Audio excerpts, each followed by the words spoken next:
Hello, everyone, and welcome to the broadcast. We're getting started just a little bit early today. Past couple of days have been kind of rough, so trying to get back into it. We're picking back up with our coding stream. See if we can keep the momentum on that going. And let's see, we've had some folks in chat already. Way earlier, we had Tyler. We do have Colin joining us, and over on the Twitch side we have Squishy. Hello, everyone. Hello. Let's see. Kitty check wise, we can actually see all five right now. Ember and Sky are across from the keyboard there. Sky is using Ember as a pillow. Mason and Sammy are on the bed, Mason on the blanket and Sammy on the pillow, respectively. And then Sherbet is squirming away on his heating pad of choice at the moment.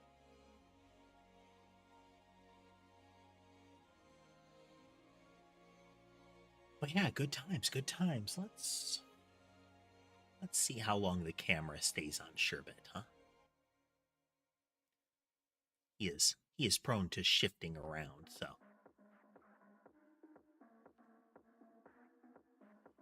Let's see. Last we left off,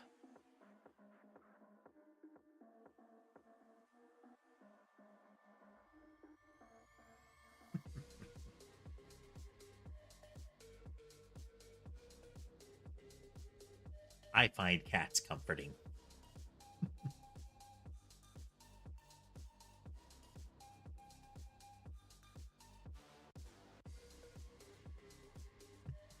Okay, but last we left off, we had converted the spawning system over, so it was creating creatures in the collision zone. We fixed the memory leak. A little further. We fixed the memory leak by altering a bit of the structure. Now that means that we've had to go in and make some of the node structure created inside of the movement object. Let's hop over to that and show you. So on ready, the node itself will create its kind of a container type. This movement templates. And then we'll add that to itself as a child. Subsequently, when you add movement templates to it, you call into this, and they move that way.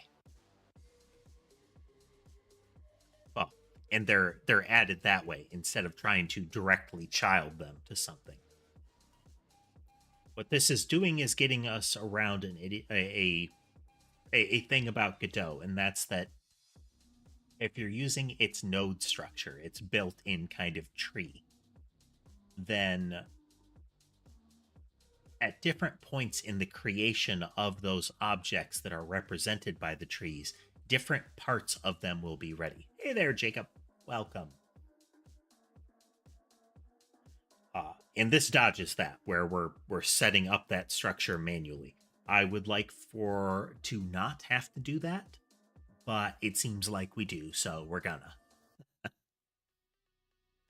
Let's see here. We want to get at least two things done today. We want to get the projectiles going again, the emission thereof, and we want to make sure we get the collision between the creatures in the projectiles with the creature's subsequent removal. Again, all of this is kind of placeholder logic as far as game behavior. We're getting the basics that will build into that yet. So the number in the upper left corner is the number of creatures that we're generating. The basic logic of the creatures is that they just converge on the player.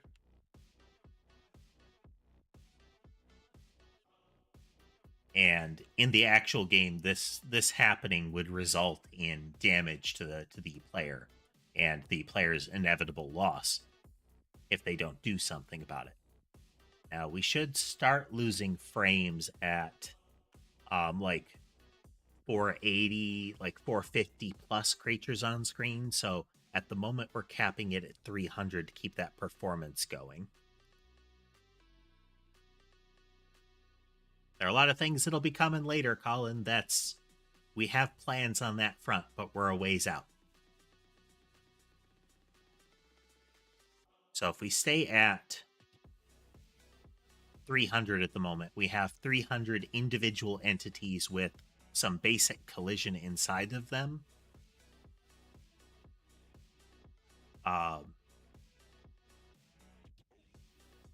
One thing I would like to do is get the rendering of the creatures to happen top to bottom, Y ordered, but that's a later thing. That's a later thing. I think it'll look better.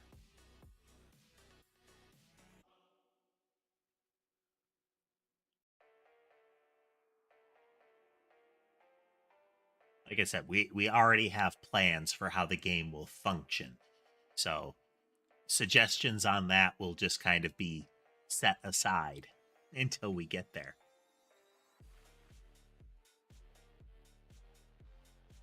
Okay, so we have that in place. Now we're going into our spawner is creating that, and it's feeding into the relevant mob pool type. And we're adding it. Global nodes is going to be replaced soon.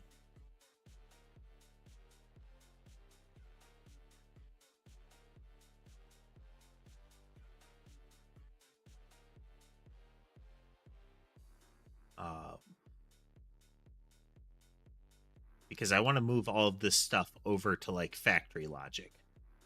Thought we created something like that already. Did we? I thought we did. Here's our spawner. Godot Rapier. Don't know if we'll use Rapier still.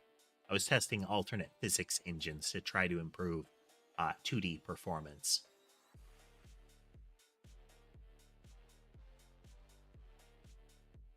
Constant spawner mob factory. Here we go. So we're going to move some of this global node logic over to here.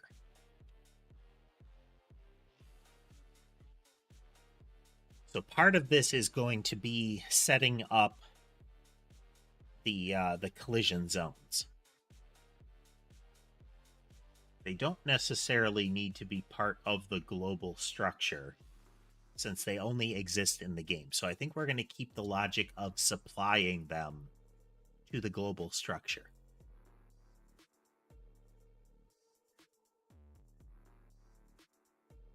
Which will be removing some of this.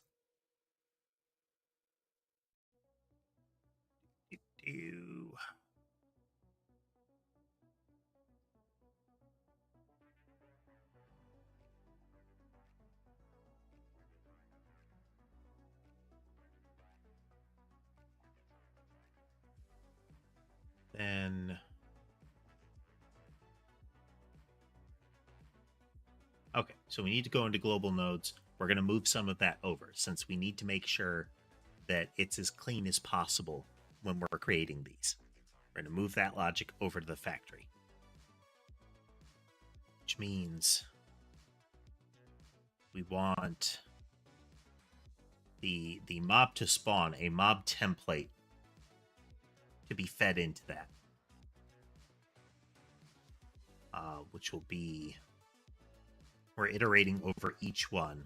It needs to return a mob body in exchange for the mob to spawn, the template object.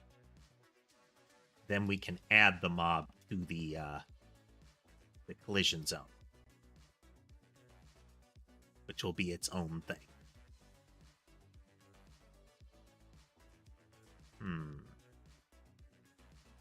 Modulate mask, all of that stuff. Look at our mob body. Yeah, if we set the modulate, it's going to try to interact with the sprite, which may lead to problems. if we haven't created it already.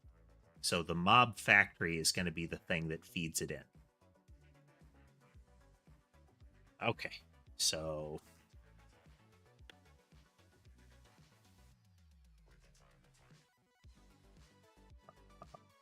body, and that will be mob template as a mob template,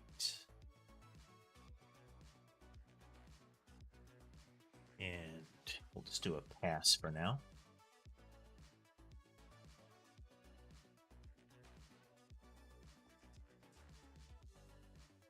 Get our spawner. Okay, it sets mob pool type. We should be able to work with that then. Yeah.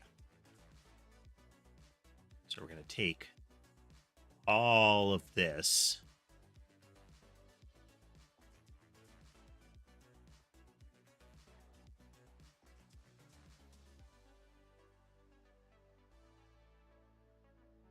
This is trickier.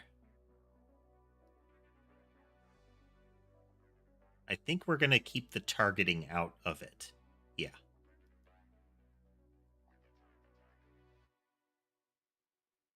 So this is where we're adding it to a collection here.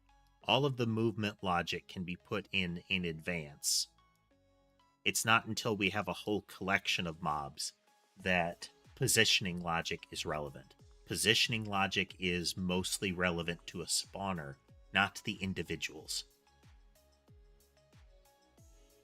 So we need this whole mess here.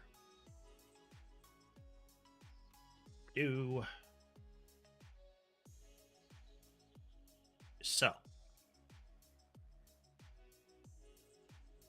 then we need to indent it back to the right tier. There we go.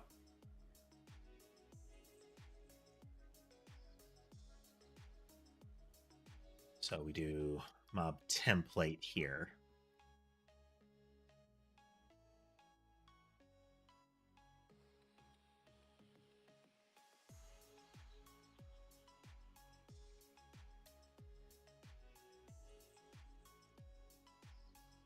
Movement modifiers. Where did we define that in our spawner?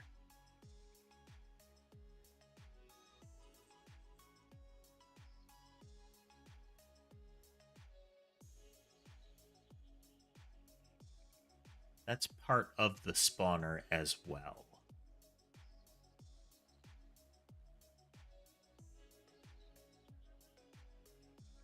Feels like that's stuff that should go into the generation of each of the mobs is our movement modifiers.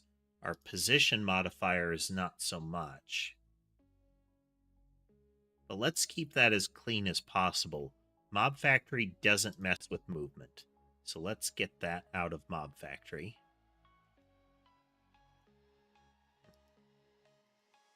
So we're going to go into our spawner. We're going to close other tabs. We're going to close all of our documents too. Spawner. Get our mob factory. There we go. Okay, we're going to remove the movement template logic here.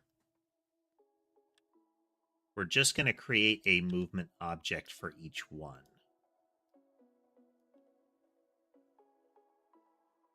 Hey there, Daniel.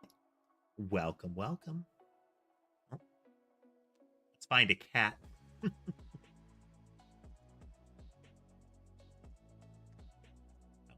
Oh, we got a triple. We got to show a triple. Yeah. You have to maximize cat on screen at all times.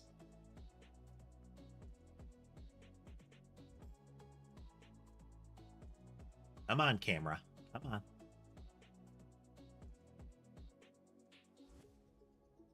Might have to switch it to another one to really force it over. Yeah.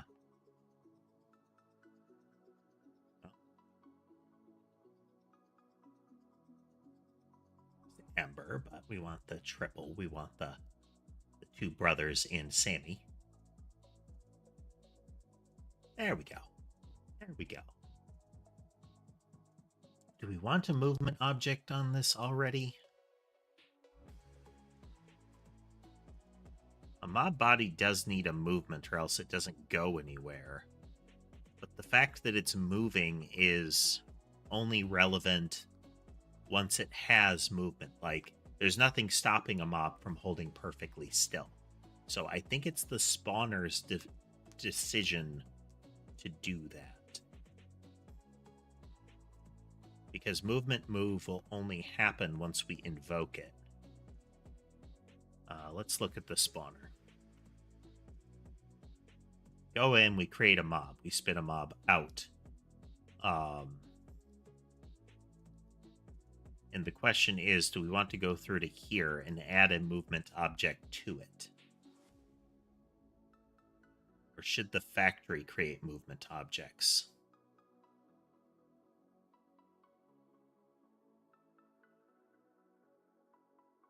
Because we're going to need to remake movement objects on the reg here. I wonder if... Yeah.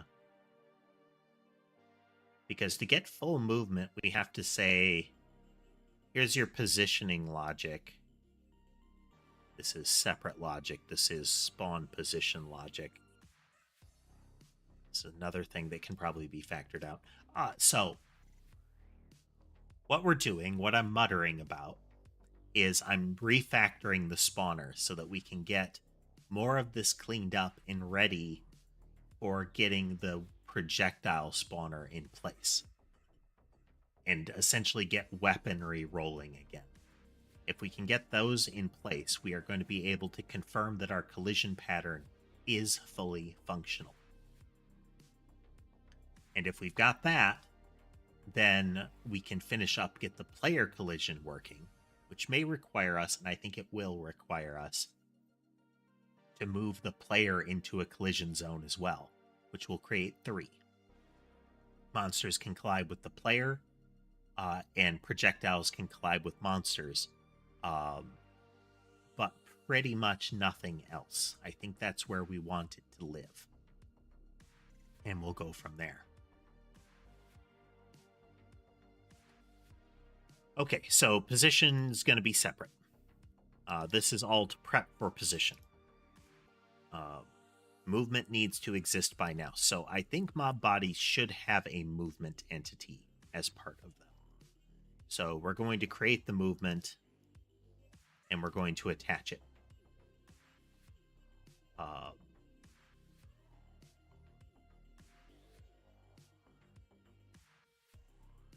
Which may make us want to populate movement as well.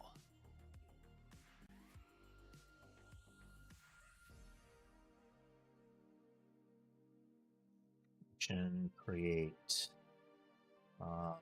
movement.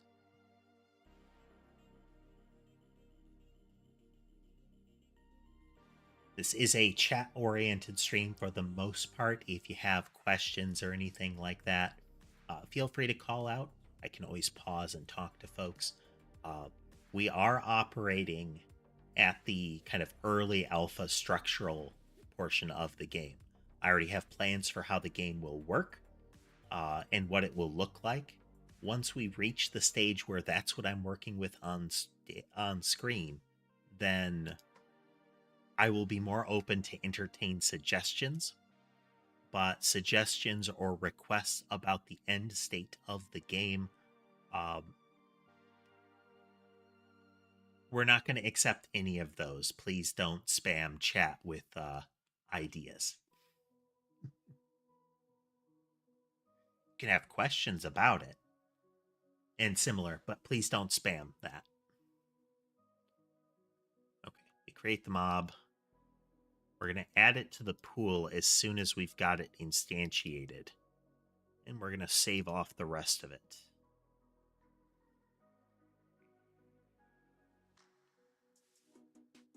I might need a way to just post change that. that once the mob is operating, that it will set these things. But in the interim, we're going to add it first. And that should be okay.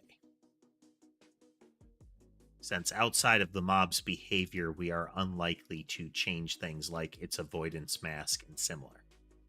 I think we would do that with a new entity instead of messing with it in flight. Okay, and then this is going to... I think we do it this way. It's going to return a mob body. Yes. No. Oh, yes, yes.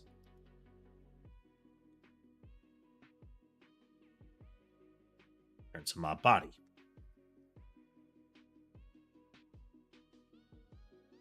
So we can move movement creation. We have movement creation here. But that would be redundant.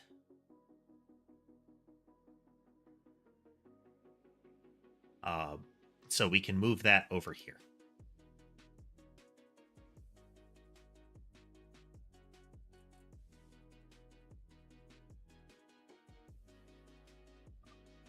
Body as a mob body. Not as a mob factory.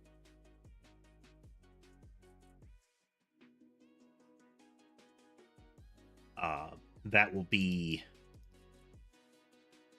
will always be the case that it's using whatever mob we pass in. And then we're also going to pass in movement templates.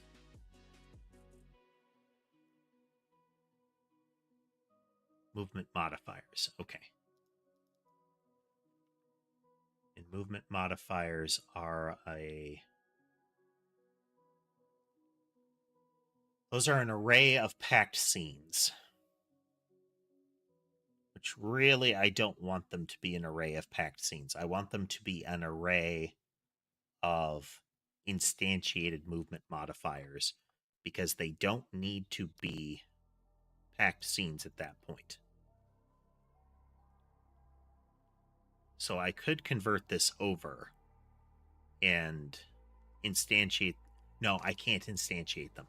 Okay, so the reason that I can't instantiate these out of a packed scene is when they're instantiated, a new one is created. And I don't want that instance to be shared. It will be created and passed by reference at that point. It's okay for this to be passed as by reference because it is used in the creation. Same with this position modifier. Position modifier I could actually instantiate inside the spawner to make it easier to use. Yeah. Yeah.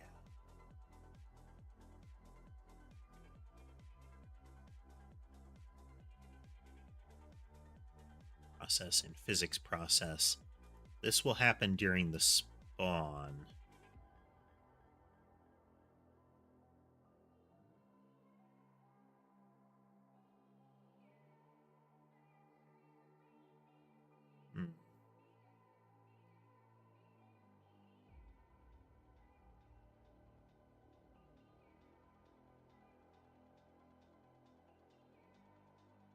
This is where we're setting what it's attached to. Unclear of how I want to use that. We'll revisit it. We'll revisit it.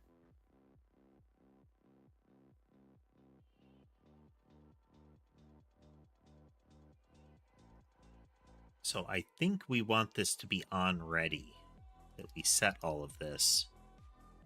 And none of this needs to be an export. These are all things that are created by the mob template process here.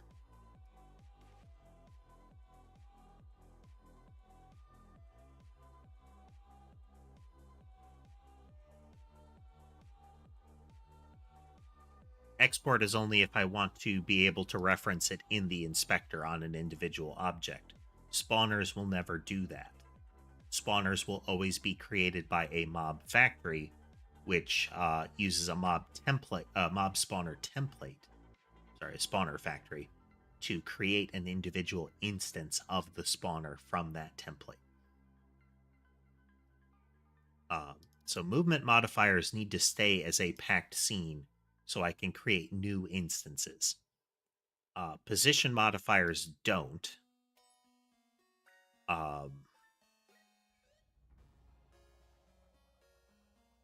Wish I could do an equals operator here, because I would like this not to be a packed scene. I would like this to be defined up front by the time it gets into a spawner. Movement modifier.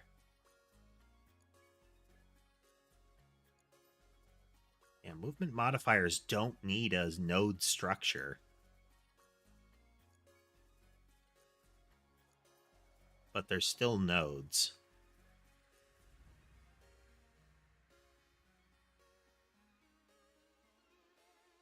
Behavior, movement.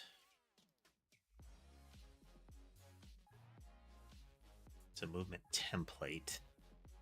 Movement modifiers are movement templates. We have them extending this way so that we can instantiate them, but I wonder, can we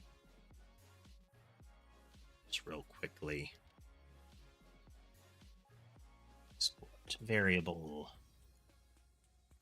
test as an array of type?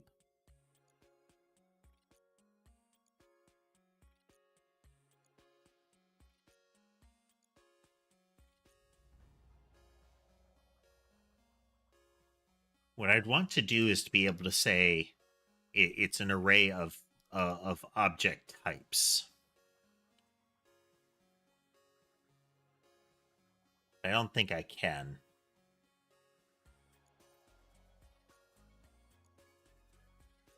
Because movement templates don't need to exist as nodes. That's actually a problem for us, having them exist that way. And having them as an array of packed scenes is a error surface. If I could define it as an array of types, we could just instantiate those as new types. But I don't think we can.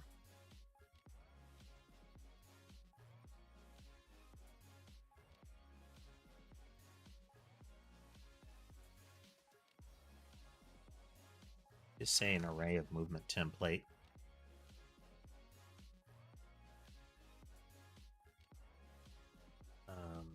Let's take that over. We're going to put it in a spawner template just for testing.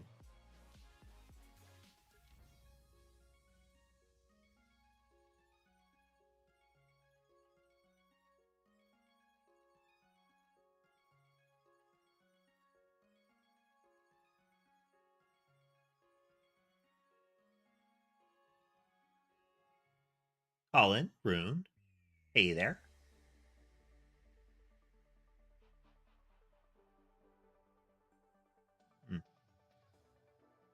Using Hoi, is that a reference to Undertale's cat merchant thing?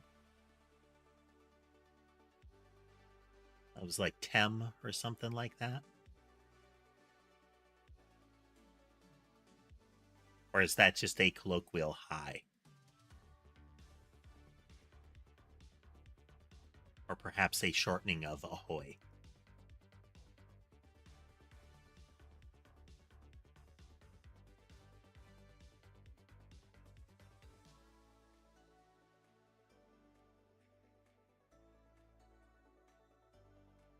Template.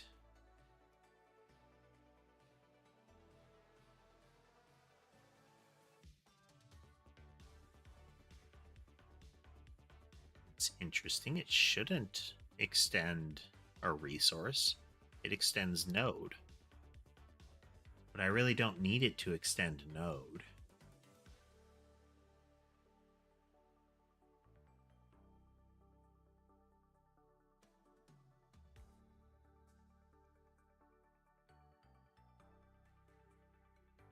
Oh, okay. It's because this is a resource type itself.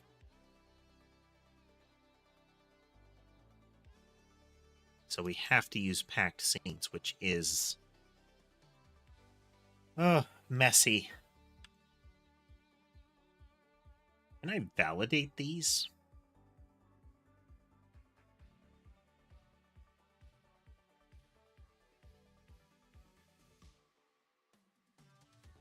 So what we're having to use is these types. Movement doesn't need to be an actual scene because movements are never packed scenes. They're just objects that extend node.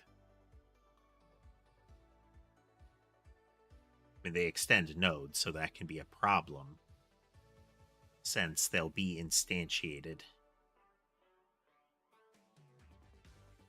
Same with all of these. We'll experiment with that in just a moment. In any event, okay. So in a movement template or in a spawner template, it's an array of packed scenes. We want the movement object to be able to accept an array of movement templates, not an array of packed scenes. We want that to be explicit. So in our mob factory, we are going to take a templates as a array of movement template.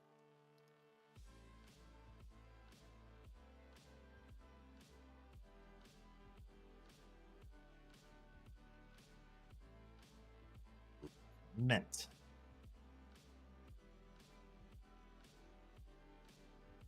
I mean, Sherbet got up and moved around a little earlier. I mean, cat's gonna cat.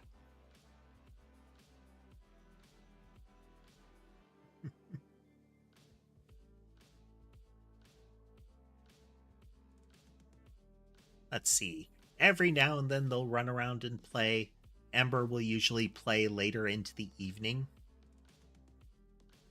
There are a couple of little plush things that they like to chase around. But, like I say, cat's gonna cat, which means they're gonna nap most of the time.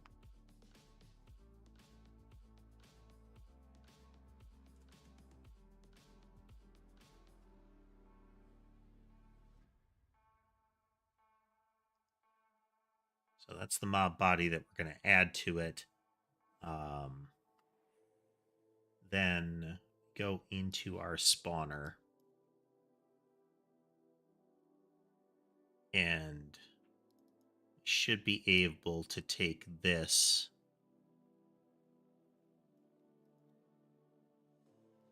Copy it over.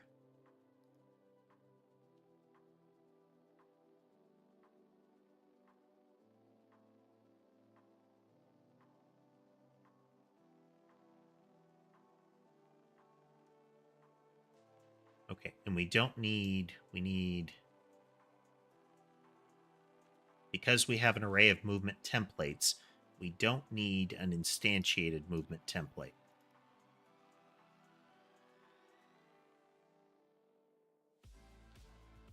We're going to take a movement template in movement templates.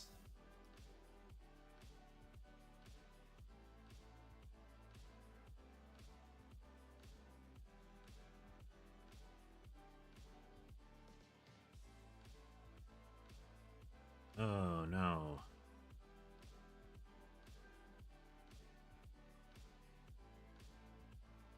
This isn't quite right. This isn't quite right because we have the speed modifiers too.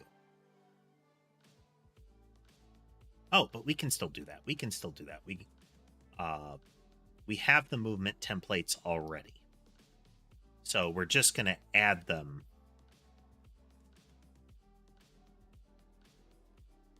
to the movement object.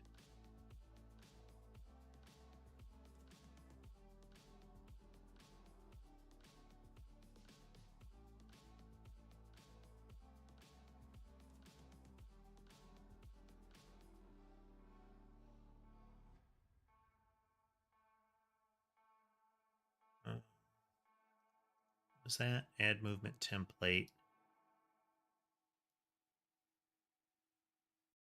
I mean, that takes a movement template.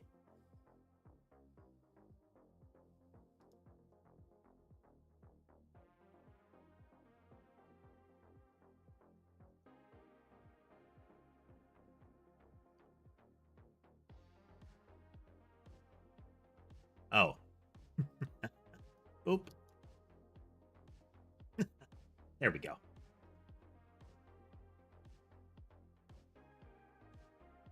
Hey, and that adds that movement object to that mob.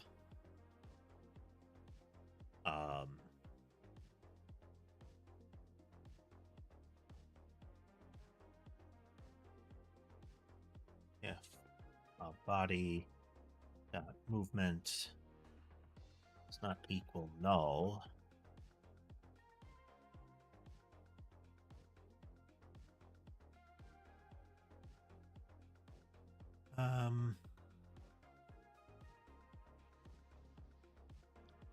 okay, let's.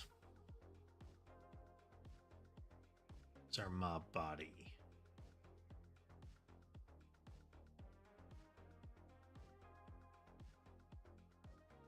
This is another thing that I think we should let the object itself handle.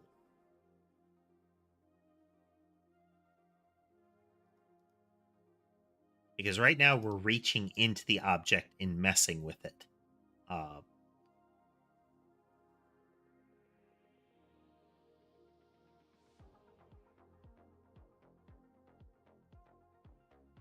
So we're going to add sets.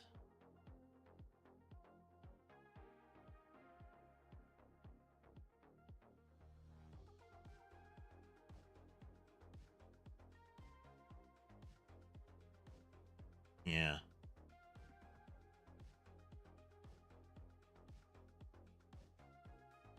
So right now we're appending it as a child manually. And if we set its movement, we can do that.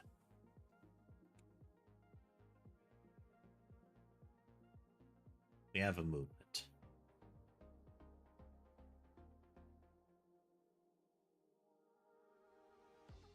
If movement does not equal null, then we are going to do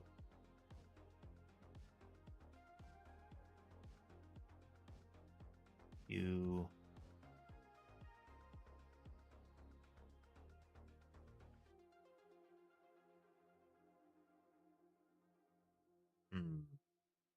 So we don't want that to be a child of the node.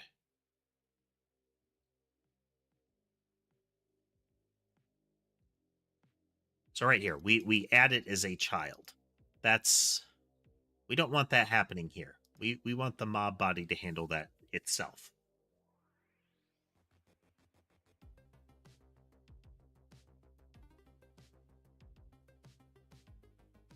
Pass on that for now.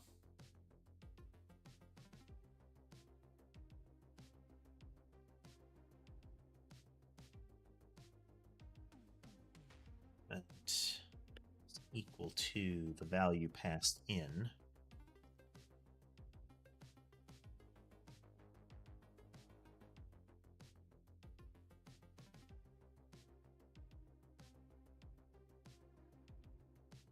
Okay. It has to be a movement object because we're already setting it. We can't specify that.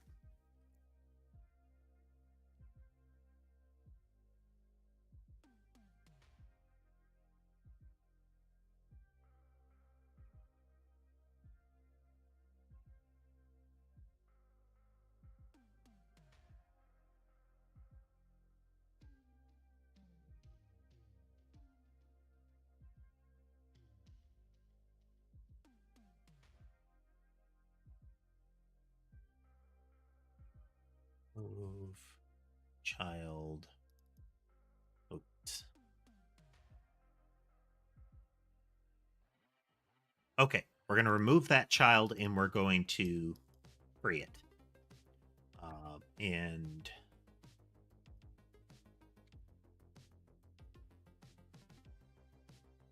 name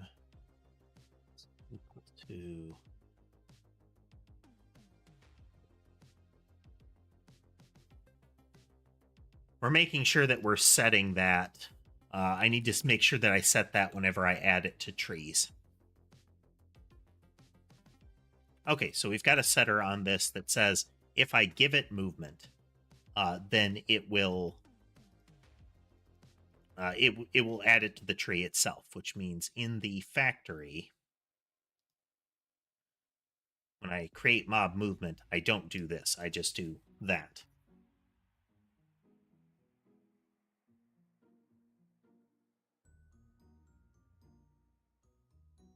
Doesn't even need to be a tree node, but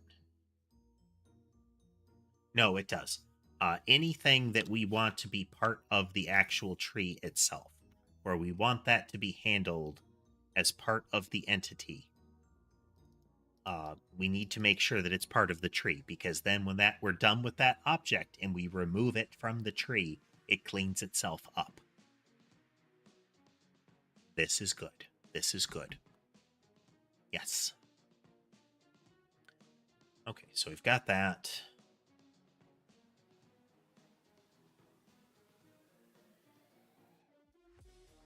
So we create a new movement object and we set it into the mob body. Then we go into the movement templates.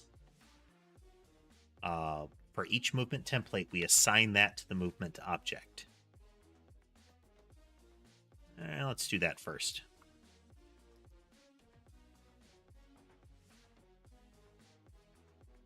Just so.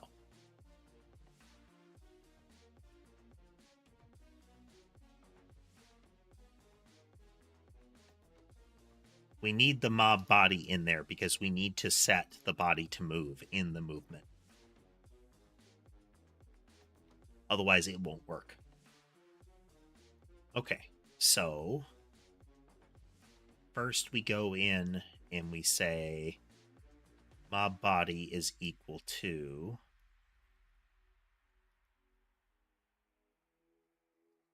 let's check the factory here just to be sure.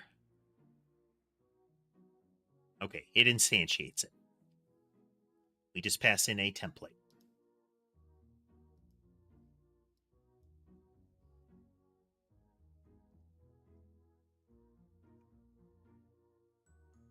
Factory dot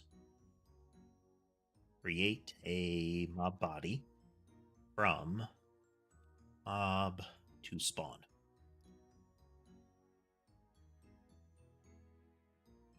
So then we're going to get down to the movement logic. Then mob factory dot create mob movement. And now we need, okay, we need the array bar movement templates is equal to array of movement templates, movement template,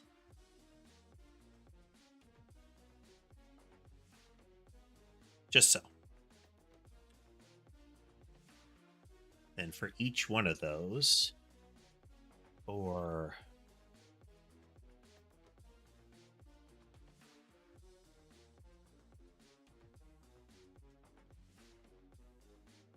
each pack template in movement modifiers,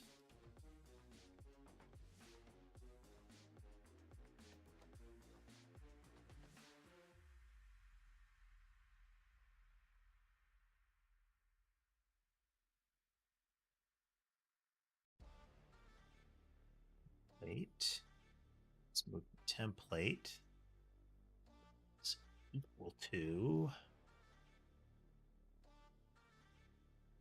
instantiate.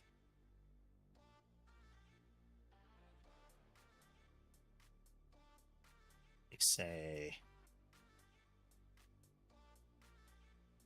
movement templates. Hey there, traveler. Welcome, welcome. We're making our game today. Oh, we're continuing to work on it. And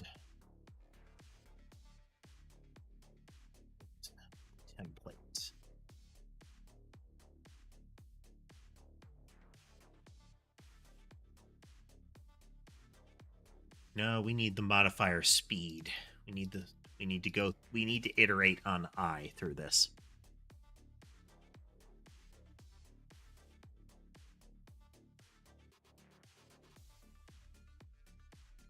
Count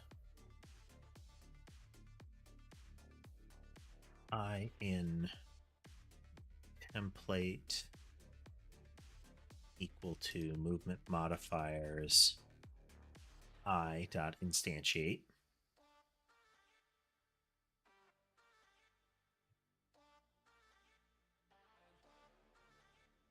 J there.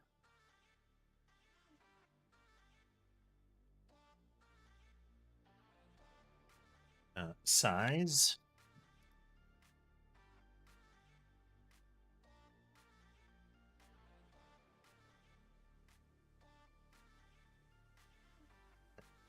Template dot.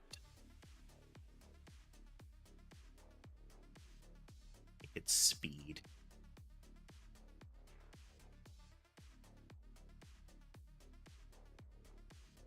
Let's check that. Yeah, it's speed.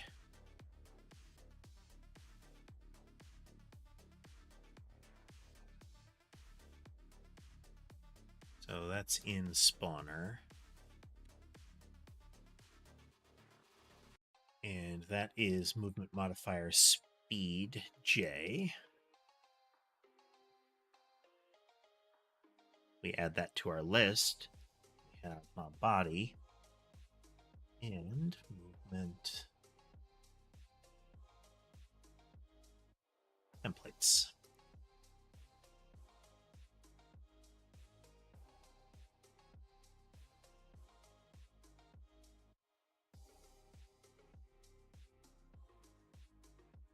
Okay, and then we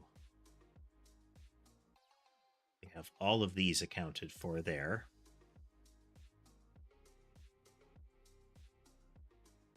So then we're going to adjust the position here.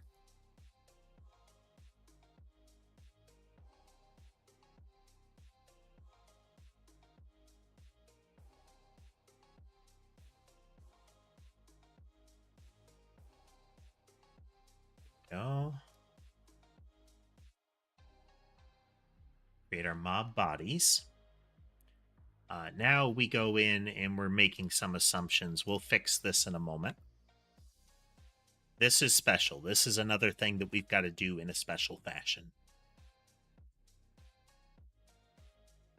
Did I break it? I did.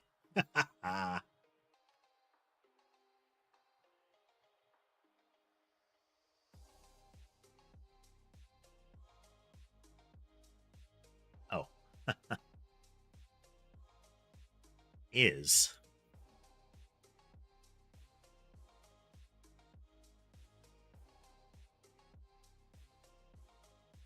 Reload.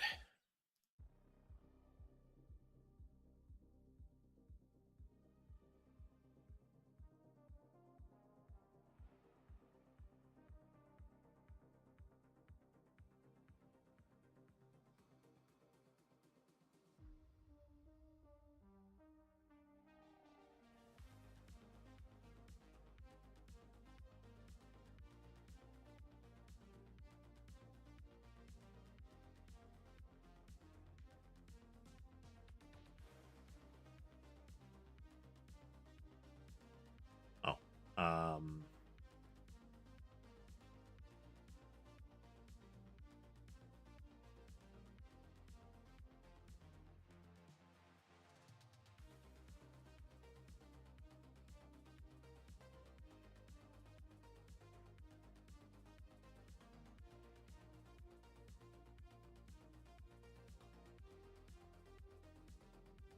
But this should have already been readied.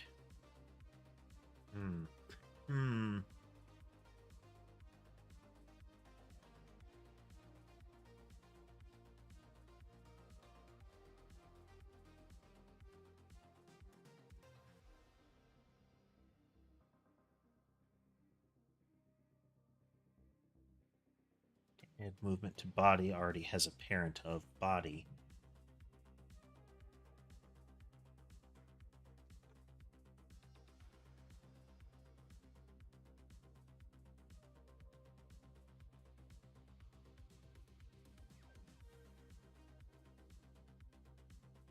Oh.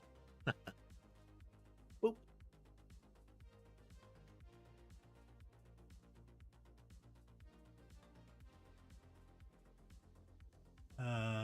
Remote. Okay, we are trying to create a mob instance. And now we're creating we're in the movement class. So do core, game, collision zone, body, movement. It has movement templates. So movement templates itself should equal the node.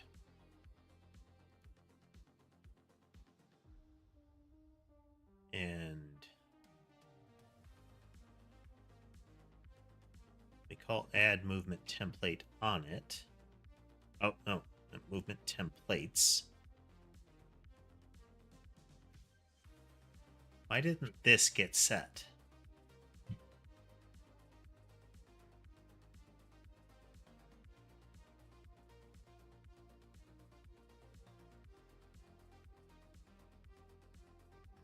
Reload. Movement templates node should exist. It does. And if we look at the remote on this, game, collision zone, body, movement, it has movement templates. So movement templates should be getting set here.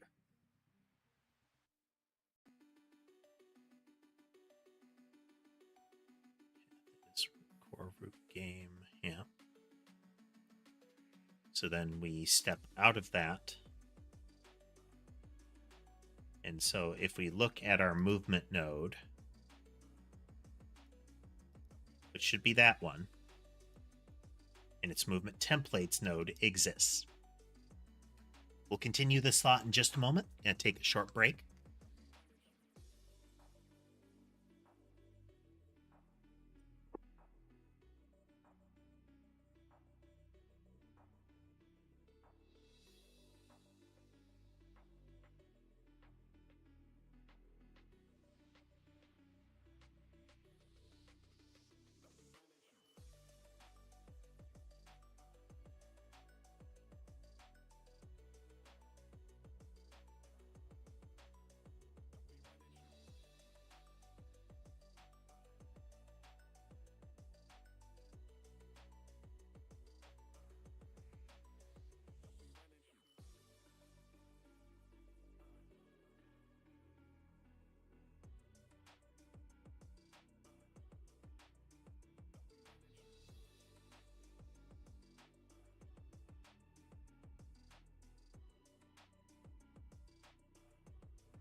Settling back in, folks, just a moment.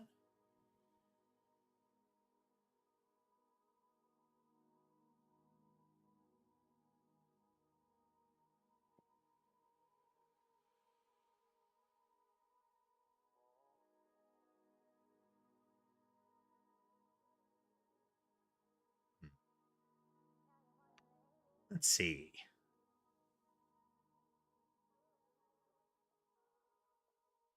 Is what safety protection there, Drew?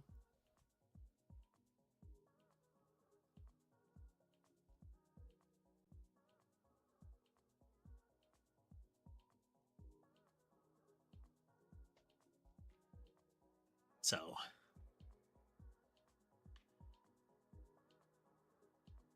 yeah.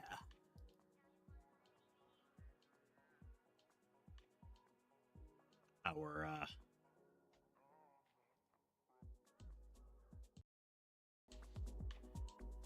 I thought so. I thought so.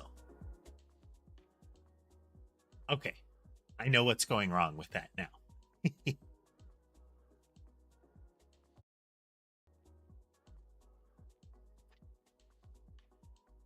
Okay, back to game.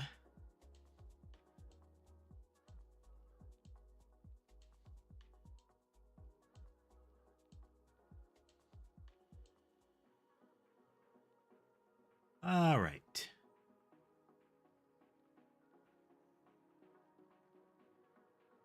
I can't mess with my volume controls while it's in debug mode. Step over. We have a mob body. We get movement templates.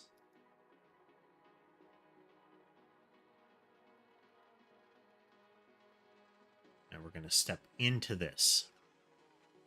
We create a new movement object, which is a node. We pop that in there.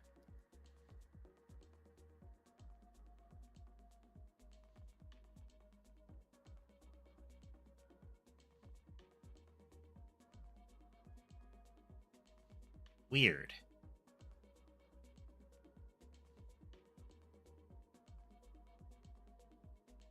I'm going to add a pass here. Reload.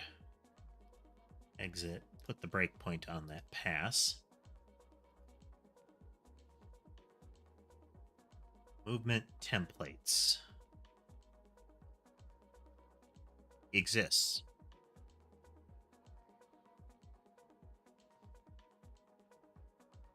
Movement templates is null.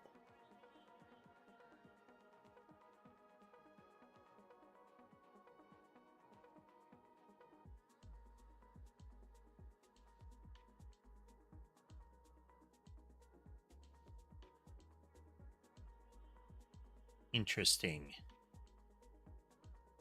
I started to respond there, Drew. My question is what EMP shielding?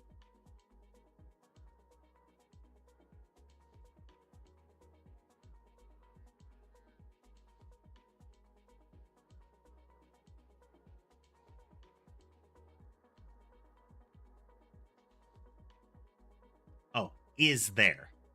Okay.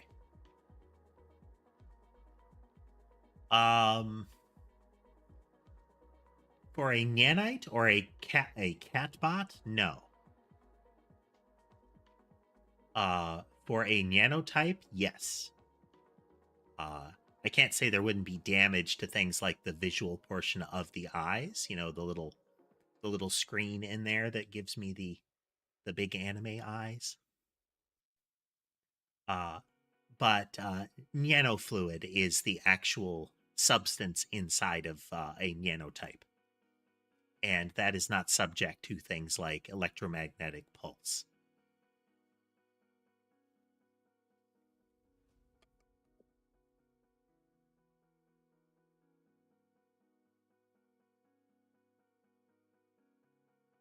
Okay, why is movement templates null?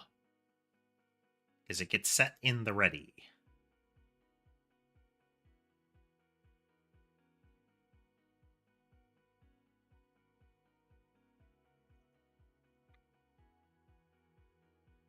A set there.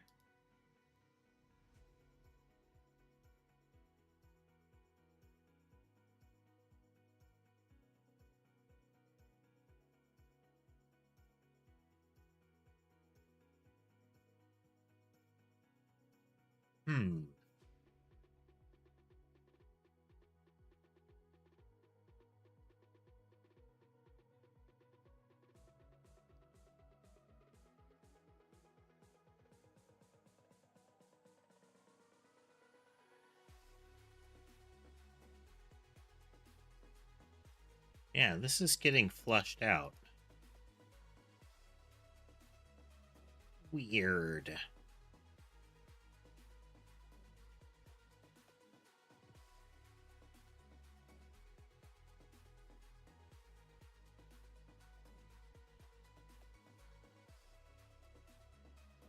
It adds the node.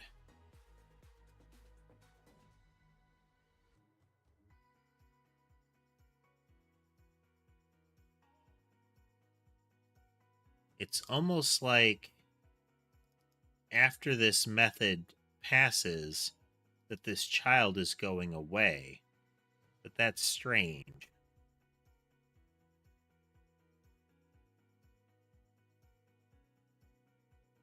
Because we can see that it's created.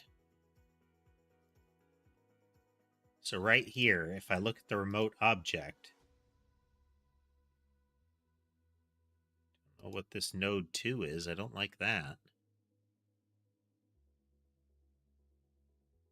Oh, no, that's the monster spawner. Okay.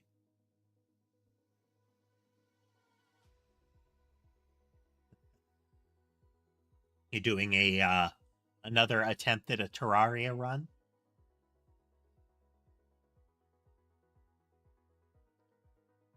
Into the collision zone. Body movement. It's a movement template.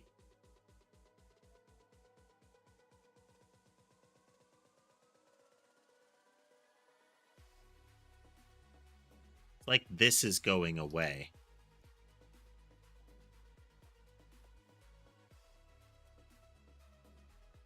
Let's try this.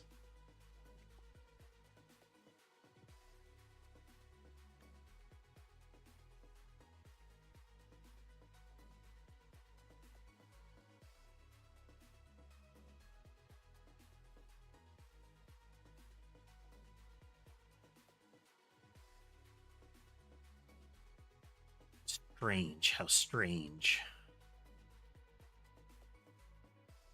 Okay. It ceases to find it. After this point, this node isn't actually here. It is currently Sunday at about 4:45.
I mean, it's right about 5:50, so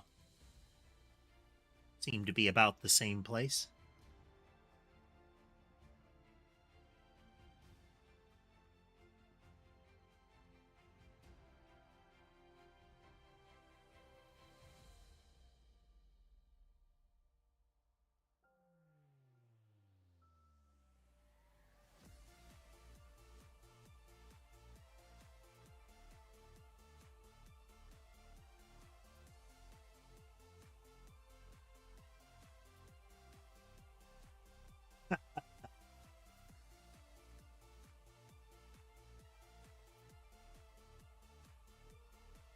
It'd be fun.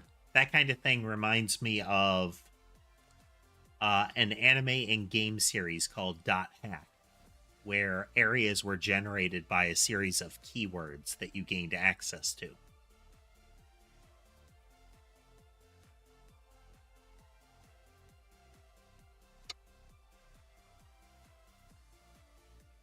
So same general concept is if the same keywords were fed in, it's possible that if the same keywords were set in, you'd get the same world. Though it depends on whether the name is a independent aspect of the seed hash, you know?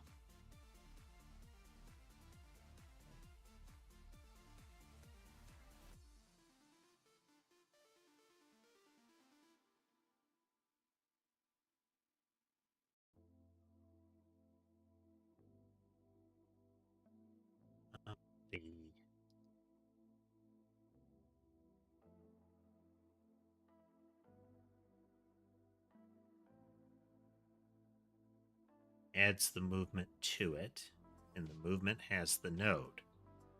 So the question is, why does that go away?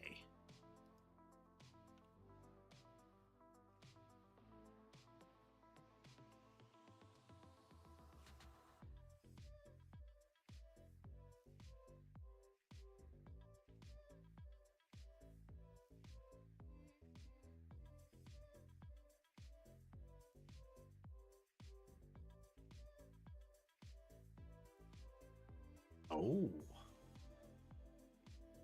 Maybe this is part of the problem. Because we're instantiating a new mob body or mob movement object here.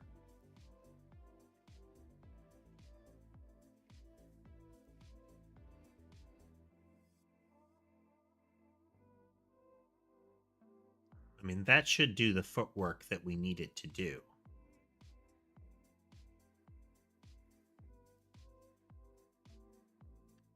So let's shift this.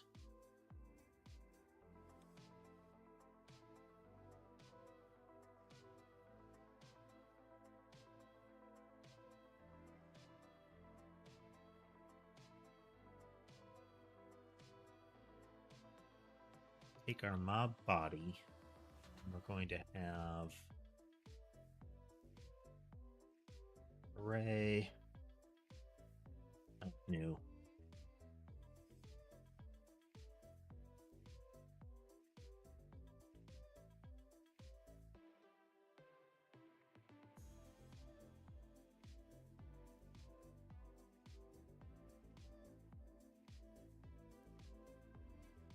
We're just creating an empty array here. We're going to populate the mob body accordingly.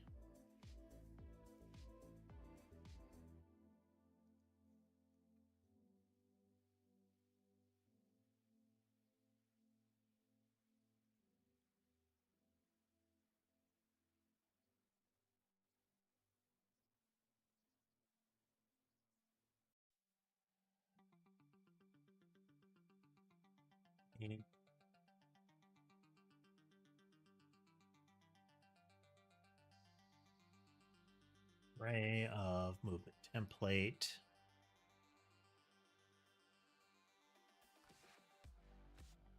Take empty templates and put that here.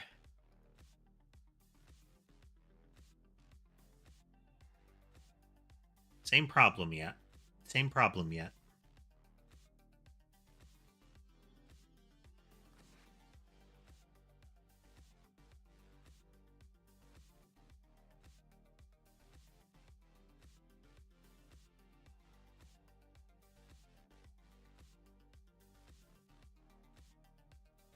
Wait. Why are we calling add movement template? No, we want this to happen. We want this to happen.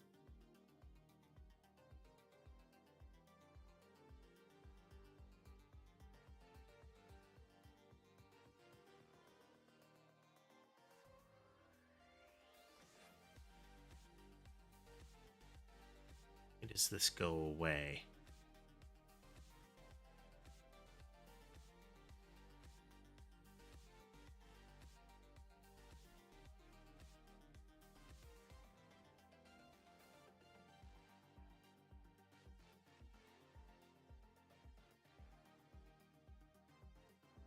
Yeah, so it has movement templates. It's there. What if...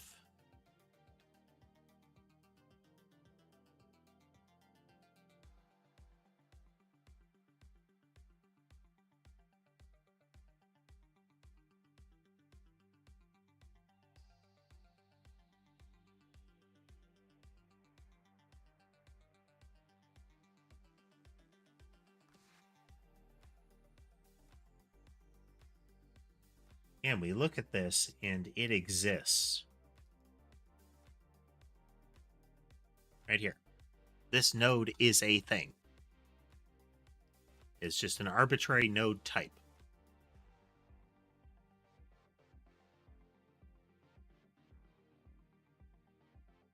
I could just add the movement templates as if they are grouped elements, but that seems sloppy to just pile things in there. when I can have the movement object get those.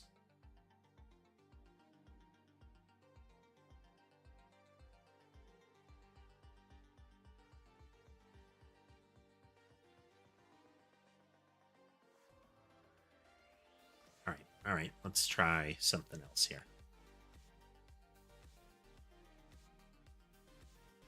We're going to look at our node for movement, and then we're going to be child entered. So, and child exiting.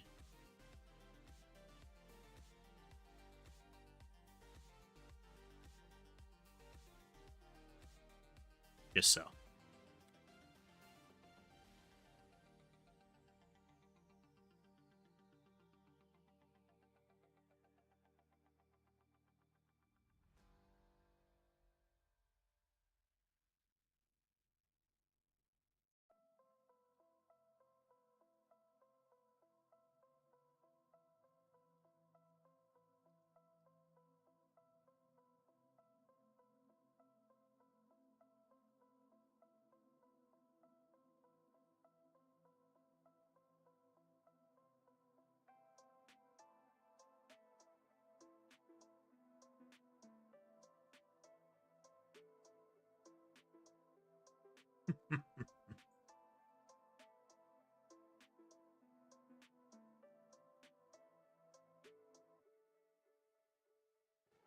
Some people do that sort of thing.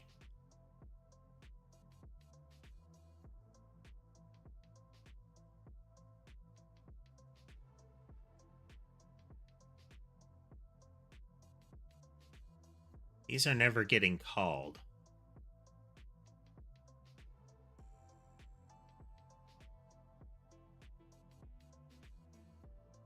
Like right here, we should have that. Step over, add child. The event doesn't fire.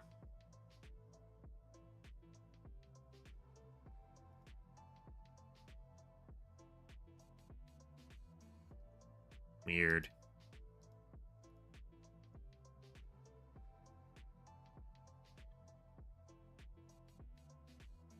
Unforeseen issue. Unforeseen issue.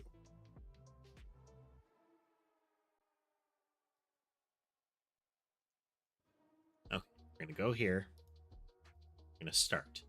We're going to look at our remote tree, game, body, movement. We have a movement node attached. Was the movement node already attached? Oh. Why is that? Oh, no, yeah, because we're in the movement object here. Movement object has no internal structure. This is the movement object being ready. Now we are going to name the node. We add a child node. It pops into existence. We have null in movement templates. We hop out and we look at our movement object. It should be a mob body movements. Yeah, right there. It's so then our movement, where is it?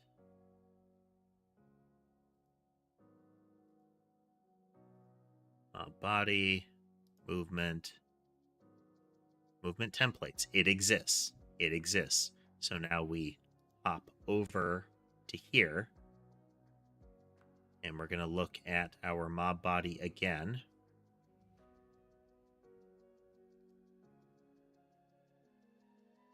As a movement, as movement templates. There's nothing in it yet.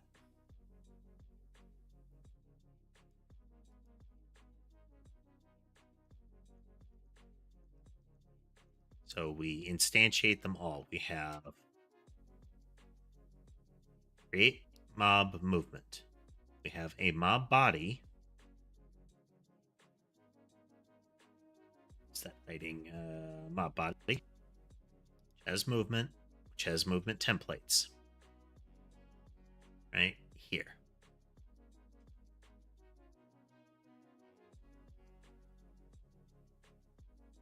Just so exists. And we are passing in our array of movement templates, of which there are 3. Now this one has a speed of 0, speed of 1, speed of 48. That's what we want. And then have our mob movement. We're going to step into. And now we look at our mob body. We look at its movement. Its movement templates is set.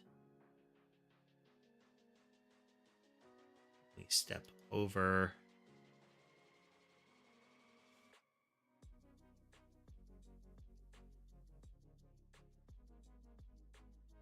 Oh.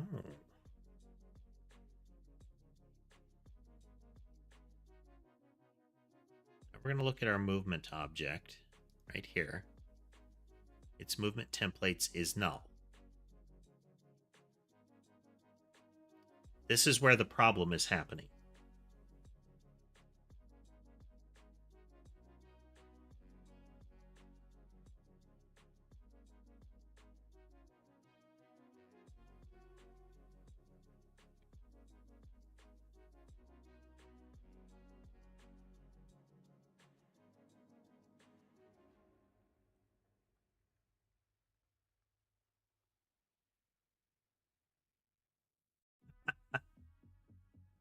Okay, that was the problem.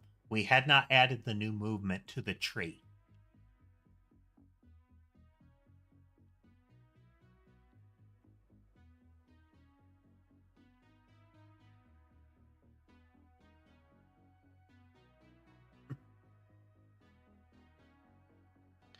Any of the flying creatures, the ones with like swooping behavior there, Drew, or like harpy strafing behavior, are going to be really hard to deal with when you can't just take them out of the air, you know?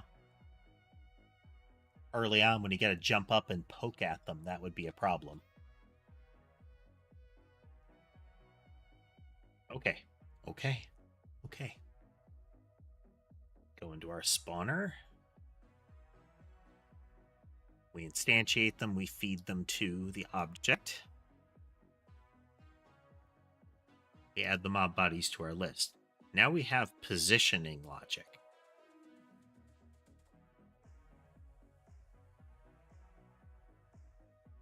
So our position modifiers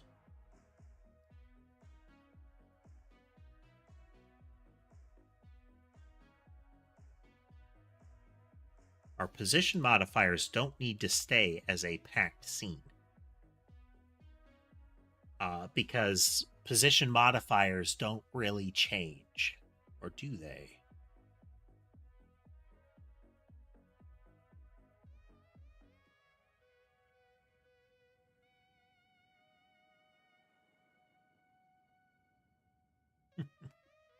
Even just the idea of winging a stick at them, Drew. Big pile of sticks and chuck them. Perhaps rocks.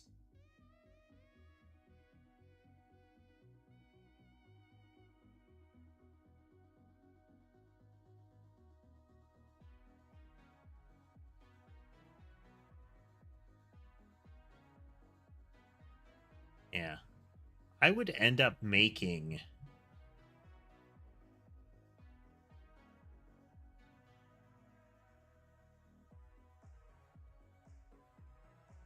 a new set every time, like a new spawner.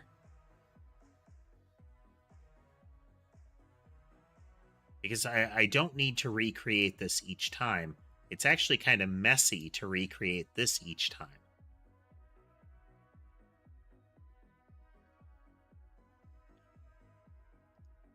Okay, copy. Directory access.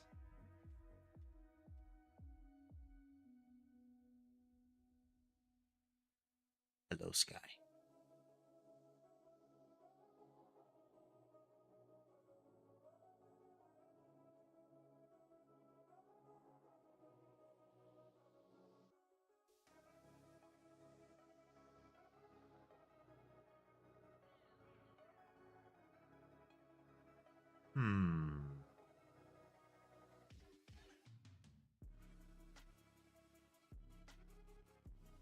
Okay, this is an interesting thought here, because movement templates in speed are static until I change the object.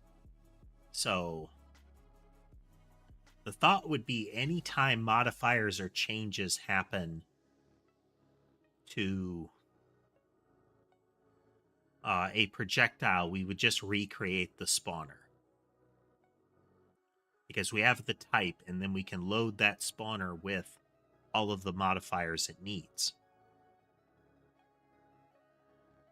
But we don't want movement modifiers to be duplicated. I'm sorry, we don't want them to be the same object, because that will lead to a problem we had before, which was all of the projectiles targeting the exact same things, because they all shared the same movement modifiers and thus the same internal variables.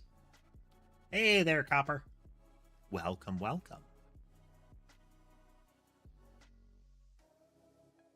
Okay. Okay.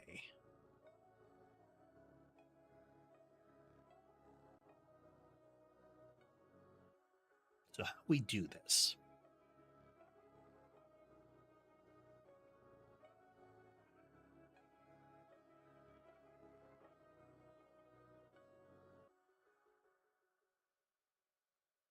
So we've got the spawning pretty much wrapped up. One of the things I'm looking at is this for efficiency, but I don't know if it's really a problem to keep it this way or not. What I don't like is that I have to keep instantiating these over and over. Like every time it spawns, I run through this. This might be an efficiency thing.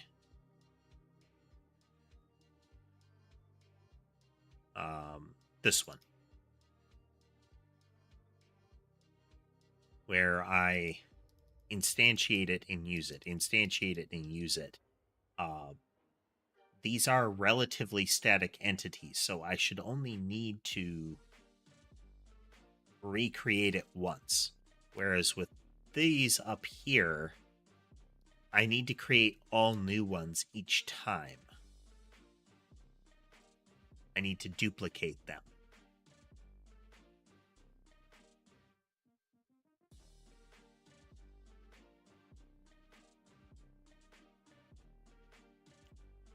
We haven't really considered exactly how the game is going to be available, Copper, since we're so far out from really playable at this stage. But the goal is for it to be a consumable game, you know? Something that will be available to folks. The exact how of that and the details are completely unknown at this time.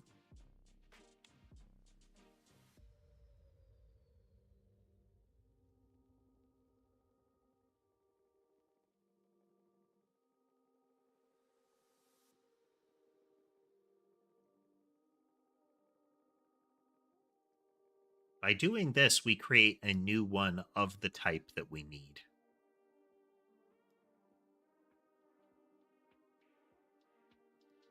So we could prefab this one.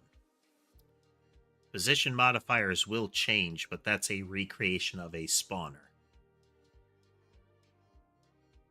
Just like movement modifiers, if those change, that's different.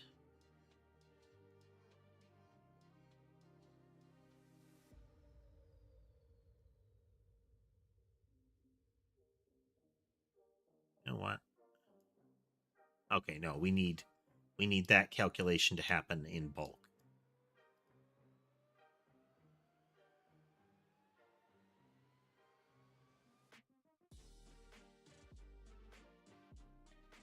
instead of checking their mob pool type,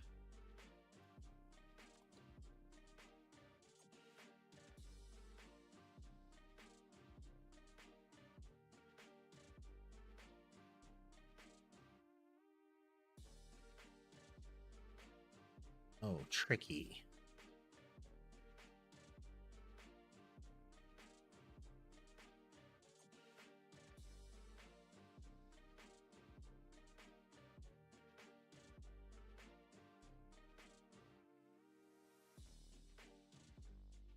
What we want to do is be able to combine the mob pool type. Like, this is a short circuit that I don't like.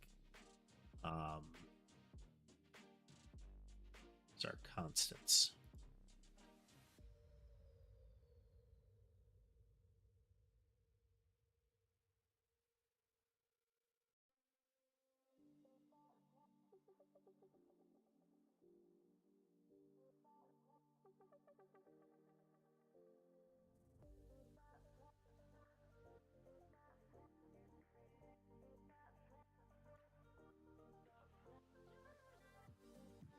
Do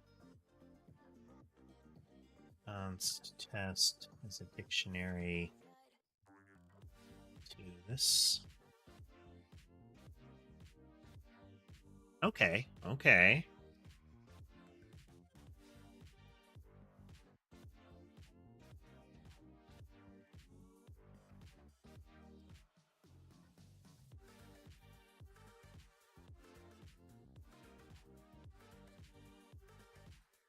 So we can use collision mass wall. We can OR these things together.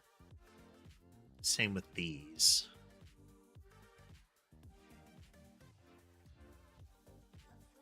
How am I using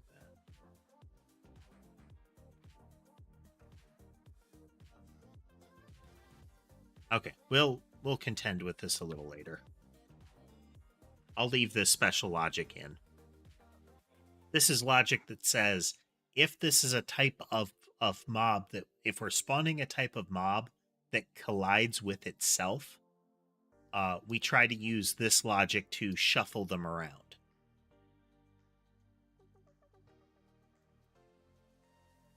Global nodes.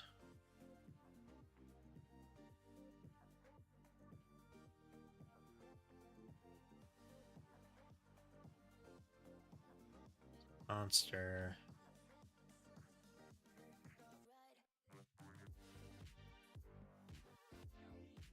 It's not perfect. It's really not perfect. Let me fiddle with that just a bit. Is anywhere from half a square, that's a quarter square. Let's go out to a quarter square from an eighth square.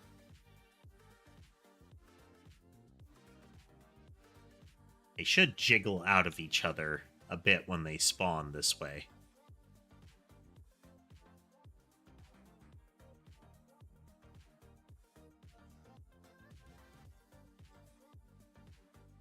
These are the problem, guys. Those right there, how they are piled on top of each other and won't unstick.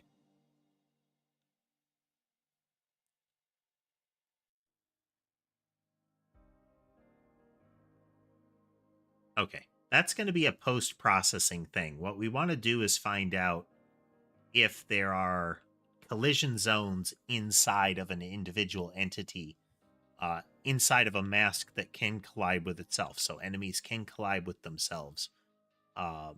We ultimately want to say they cannot exist inside of each other. We may be able to change mob movement logic, like the enemy movement logic, such that we are using like flocking behavior instead of the base movement of the game. But for the time being, this should be fine.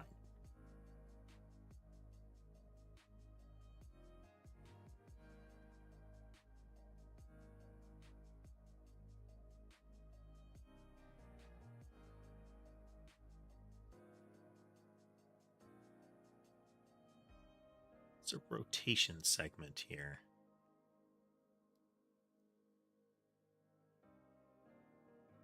Oh no, but this is radiance.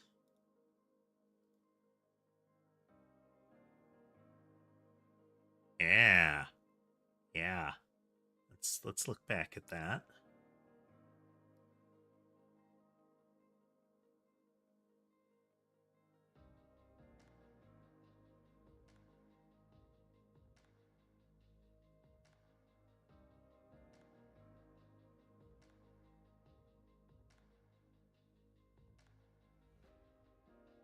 It's our current.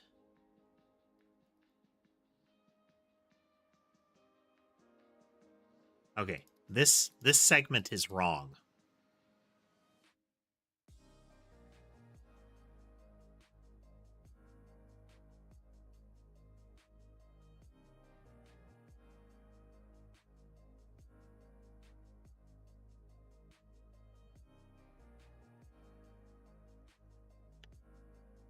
Degrees to radians.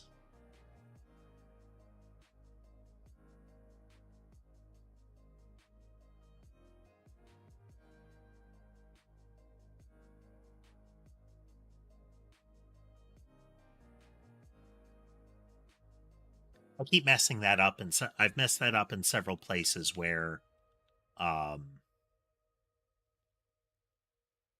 I've used degrees instead of radians, and that throws it off entirely. So we still get ones that are overlapped. I don't know why. We're getting kind of a double spawn too close to each other, and they're not getting out of the way.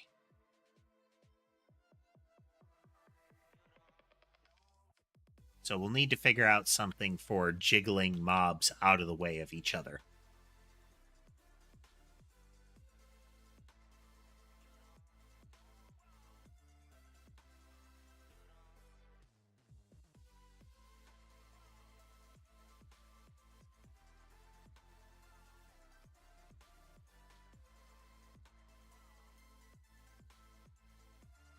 Anyway. Okay. So we've got mobs generally spawning here. Next, we need go to our game world here.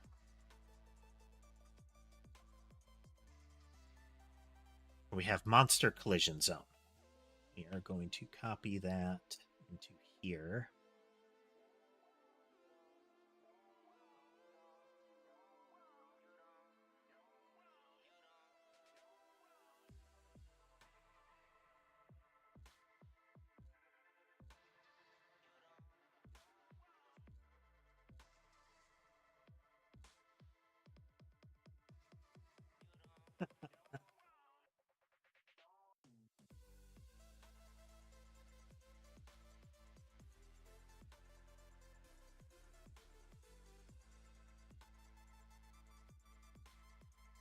Bullet collision zone. So then we go into our game object here.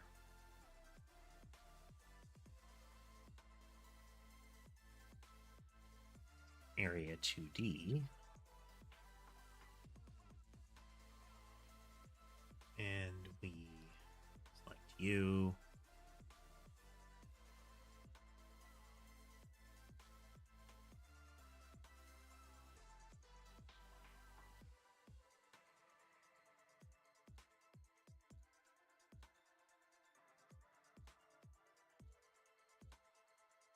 Zone.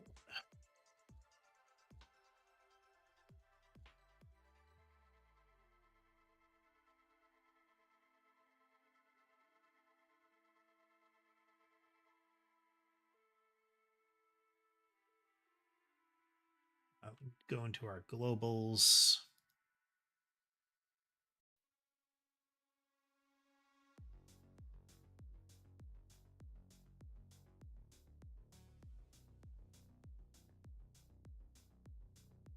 Area 2D.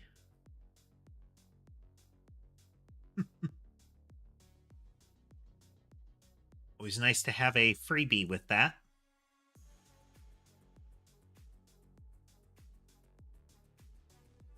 in our game logic, we have bullet collision zone.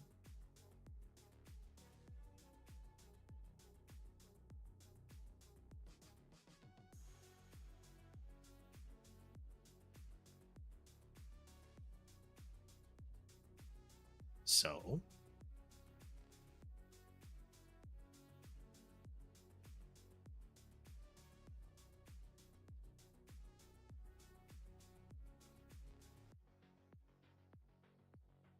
like so.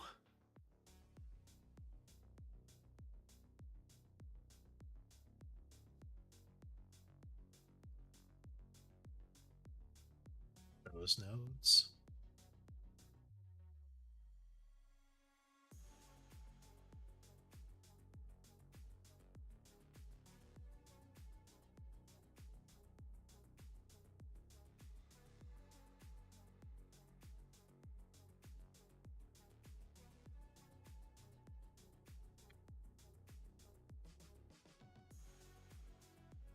Okay. We're going to go into the game where we set up our bullet spawner here.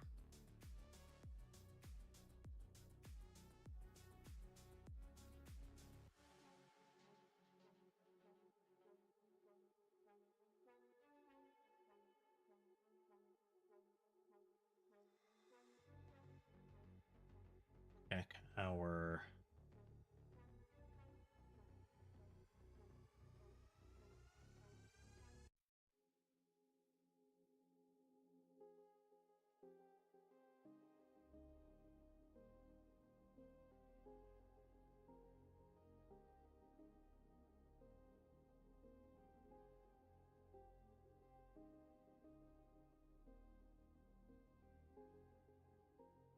bullet collision zones. Collision logic is only with enemies.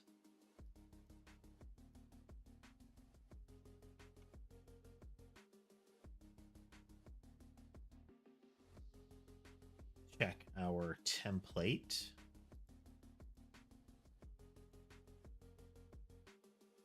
What's a second?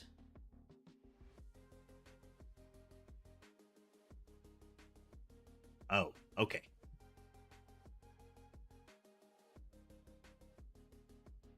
Is our mob body here, our projectile.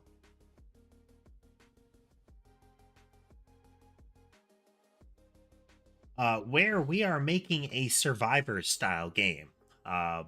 If you're familiar with Vampire Survivors, the bullet heaven genre.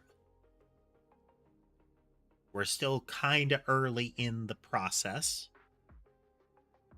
but we're getting there. We're getting there. We're learning Godot engine at the same time.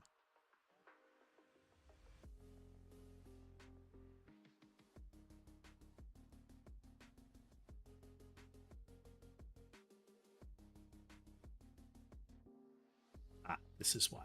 This is why.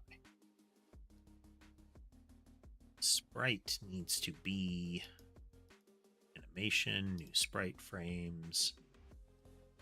To this, we're going to load it from a file.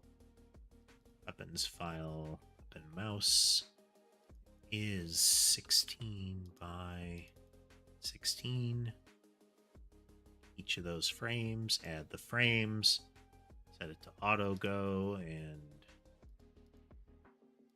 so look at our 2D world.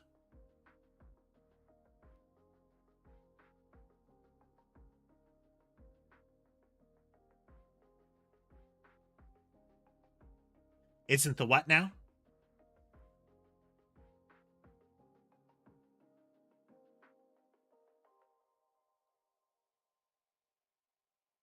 Okay, there's our sprite body.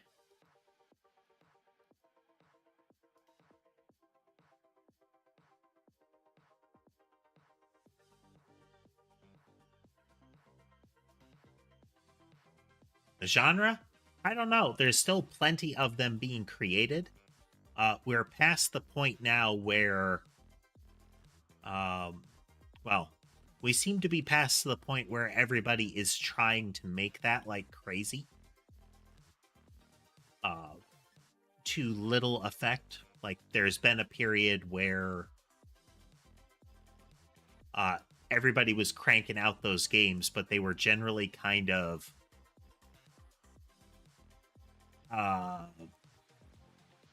shoddy, not well thought out. You get a lot of games like that that are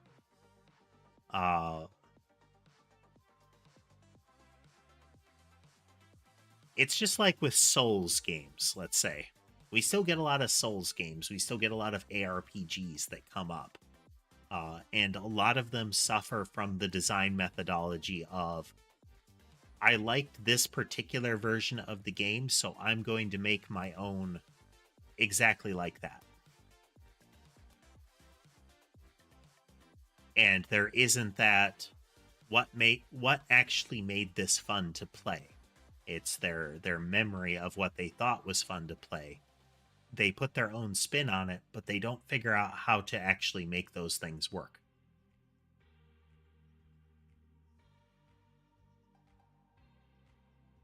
We're using that pattern because it's pretty straightforward, and it's an interesting experiment to work with. You know, the general idea is pretty clear cut, and we've got some ideas on how to make it interesting to play. Will it work? Dunno. But that's part of the experiment, you know? Will we get to the end and will it work?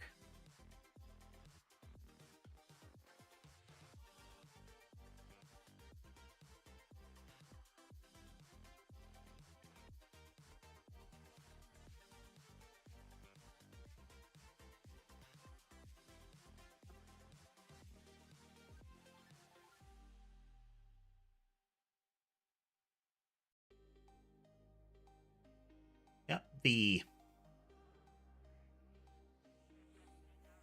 a thing with a lot of games and concepts ends up being that there is a gap between the idea of the game.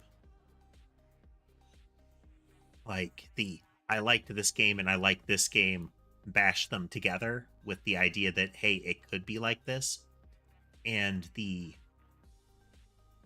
actual flow of it. Like how will how will the game play that general idea? We get a lot of concepts out there where it will be the art shows up, that kind of thing, where it is, look at this cool picture of what the game could look like, but the what the game would play like is what's more important early. I've had programming experience before. I have programmed in everything from like early basic into like your visual basics, into things like C++, Java. The most recent one I liked doing were things like C#, very straightforward language. Easy to use, but also not the type that completely obfuscated everything that you were doing. We are currently using GDScript, the scripting language particular to Godot engine. You can use C# in it, and that's one of the things to me that's attractive about the tool.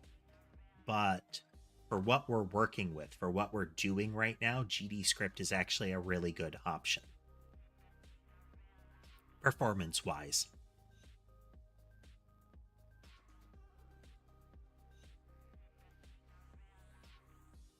Okay, it's still not emitting bodies that are visible. Why is that? Oh,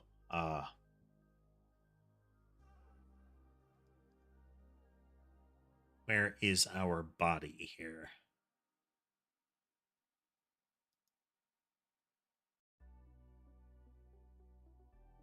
clear that. We need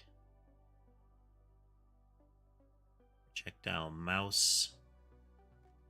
And we're also going to look at that resource. We have the spawner. It is a type. It doesn't need an avoidance pool. Milton, we're making a survivor style game. The like Vampire Survivors.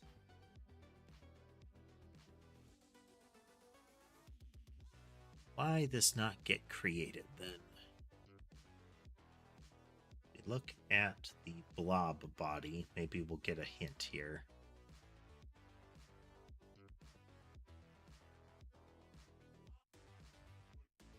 We'll need it to do its facing. That's definitely a thing. 2D, yes.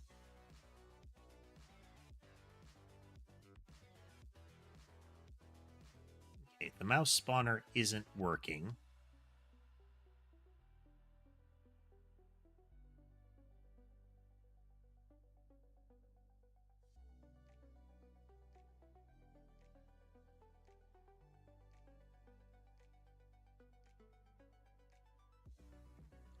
It's getting there. One of the advantages that Godot has going for it is it's kind of a community passion project. It lives in a similar space to tools like Blender, where there is less... It's less about their own platform, like their own marketing tool kind of thing.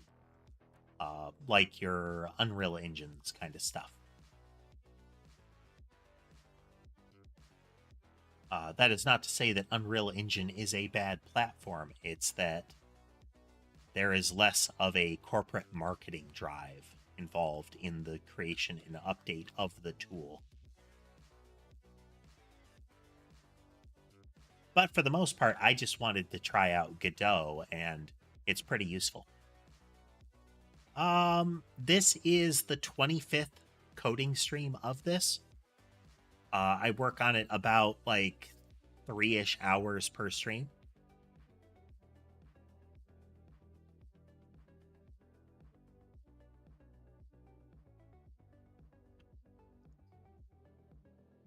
Why this not spawning? Okay, let us narrow this down. So we go into the game, and we are going to...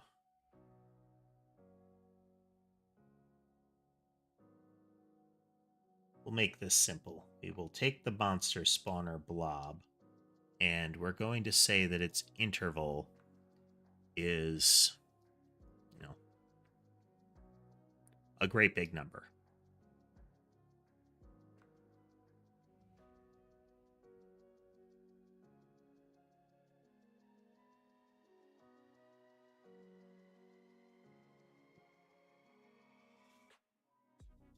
Graphics are just an interface into the experience. You can do beautiful things with 3D. You can do beautiful things with 2D. It's all in how you make it and the fun of playing the game.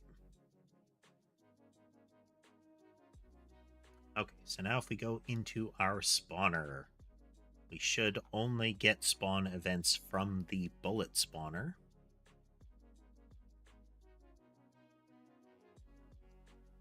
Which means we should be able to...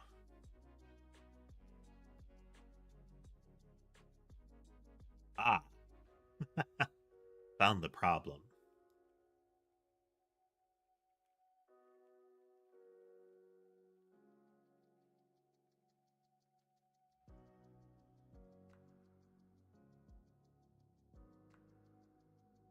If it's greater, then we are going to pass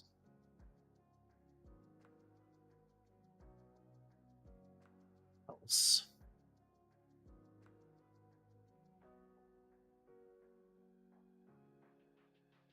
We should get mouse projectiles. They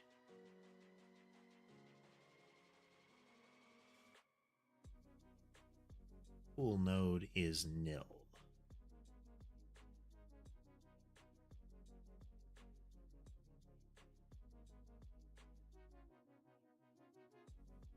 Let's double check. Our bullet type is 2. And the homing mouse spawners, where's its mob pool type?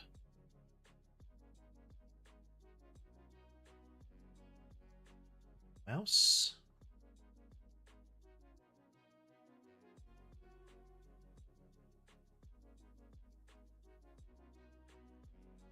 Mob pool type is 2.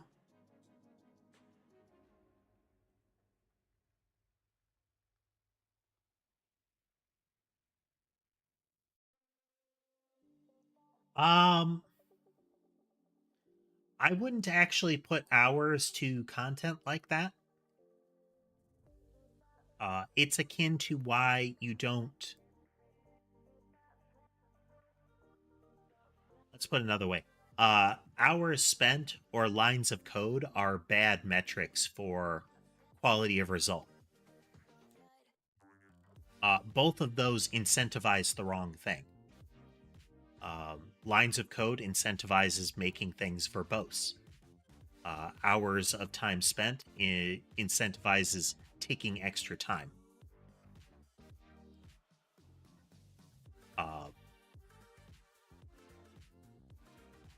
I think it's much more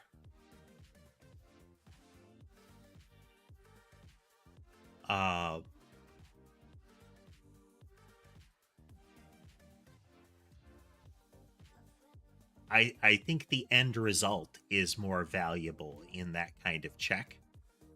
Is 1,000 hours of content that is boring is less good than 1 hour of content that is fantastic. So if I were to take that 80 to 100 and spend that on that 1,000 hours of garbage, then I haven't done as well. I could spend 2 to 3 times that on the. If I spent that thousands and thousands of hours on that 1 hour, and the game was a takeoff success, then it still is better than the 1,000 hours of content. Let alone the amount of work. You get a lot of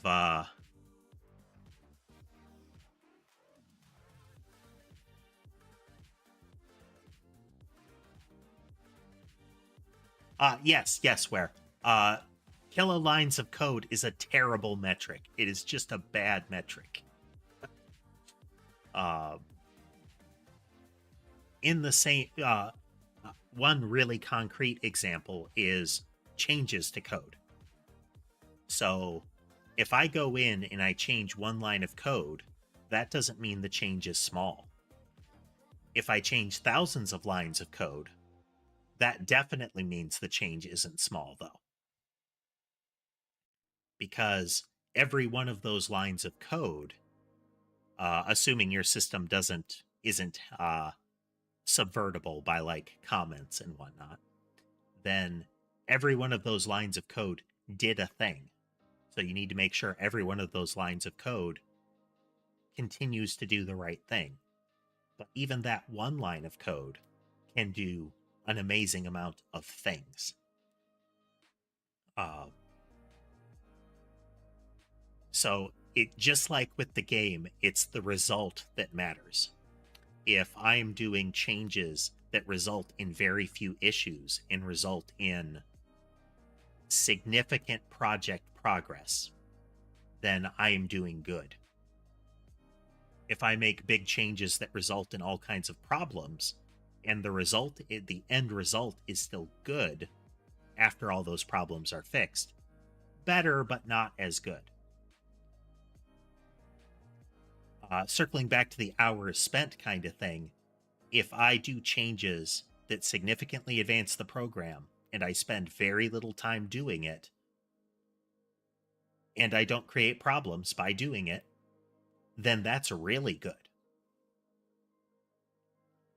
Unfortunately, especially from a big company perspective, it's hard to quantify that. It's hard to put that in a graph and say, this person is doing 5 points better than that person.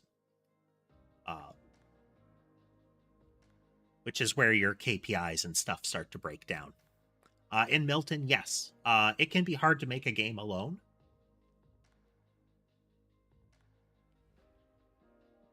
Definitely hard to make a game alone, but you can still do.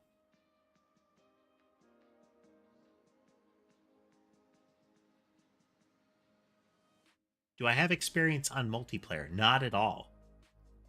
Could I go into this eventually to make it multiplayer? Yes. But that's a whole other can of worms to learn about and design for.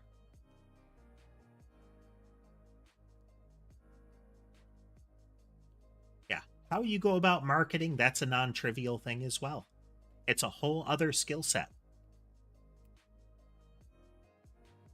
Uh, Identifying what skills you might need or might want and obtaining those is a big part of the process. Yes, where I am doing the art, I have some advantage in that I'm doing 16 by 16 sprites.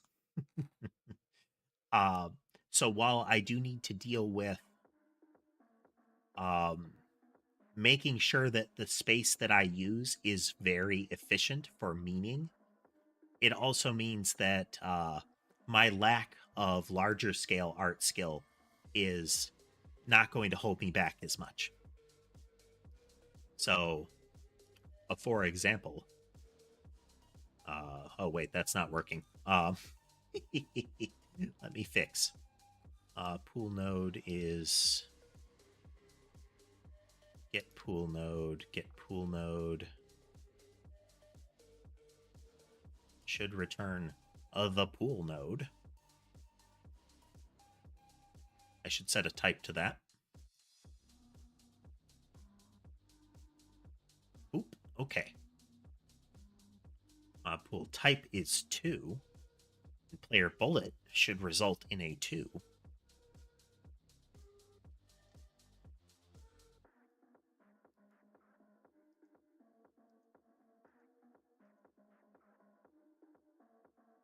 Oh, okay, well, there's our problem.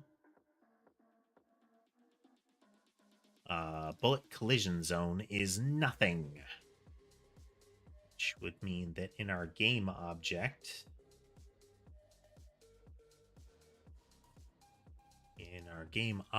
our bullet collision zone is not assigned. Boop. Hey there, Nate. Welcome, welcome.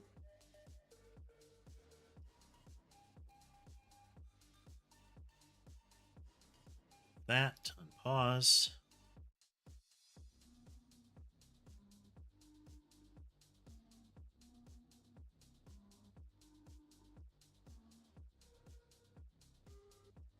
Count.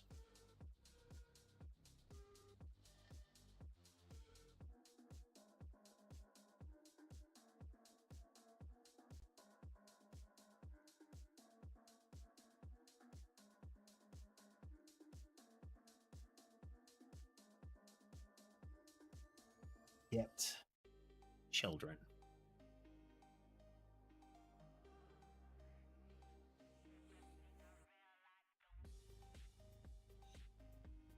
Why you broken?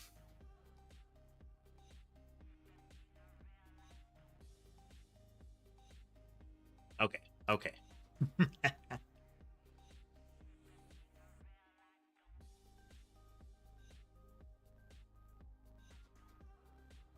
Let's do a kitten check.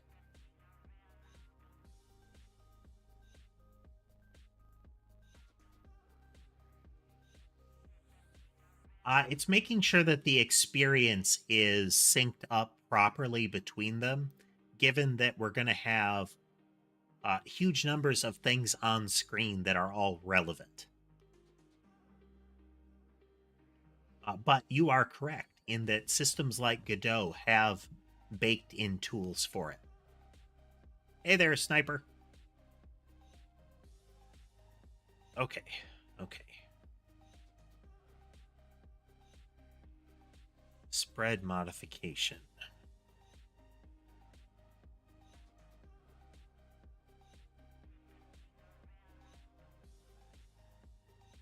So for each movement template,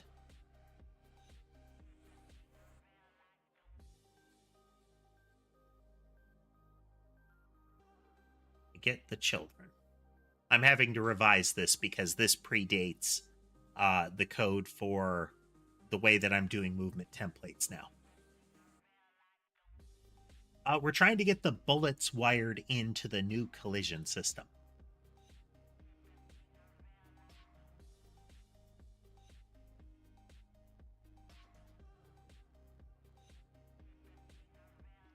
Get the mob body.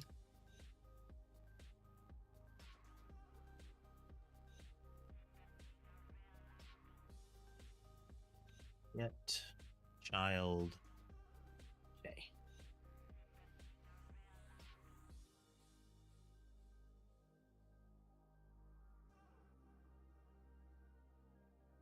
Input is node.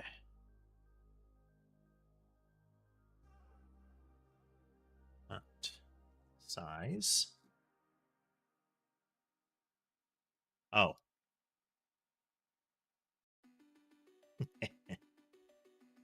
I hate this this spread so much. Movement movement template dot children dot size. Can I do this? Can I get away with this? Boo.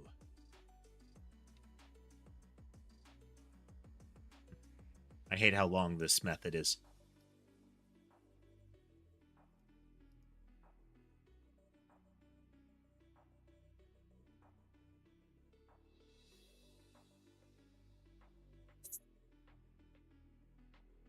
Our movement templates.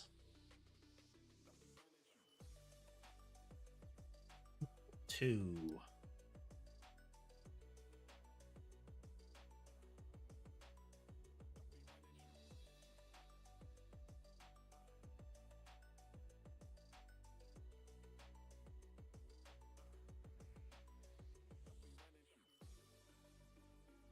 Do.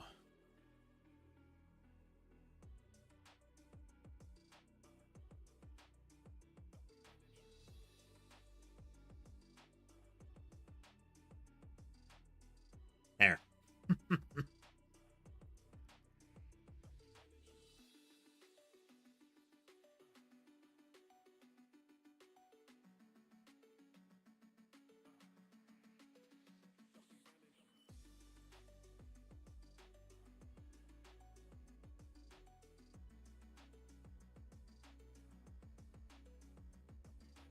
Every now and then, Godot engine tries to be helpful with its code suggestions.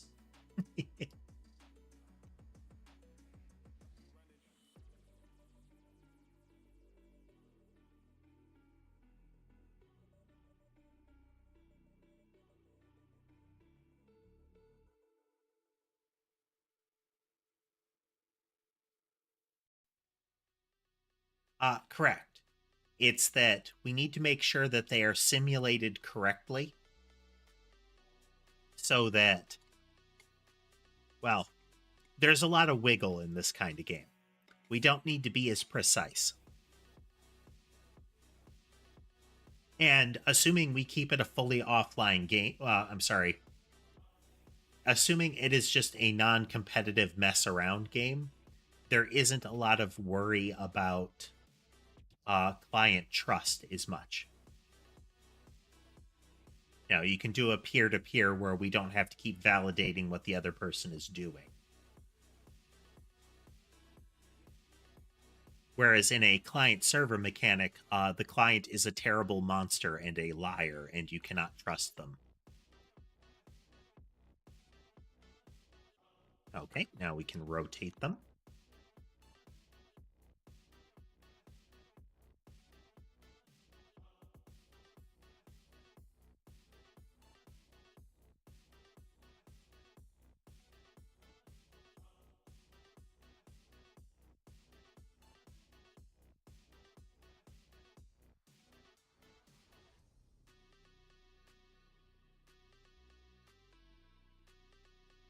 Okay.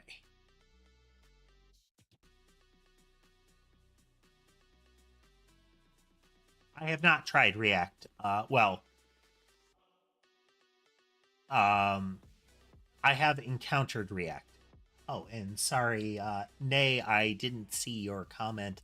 I'm doing well. I'm doing well. I've encountered it. I've worked with it very little, but yeah, the JavaScript package. Not super fond of JavaScript when I can avoid it.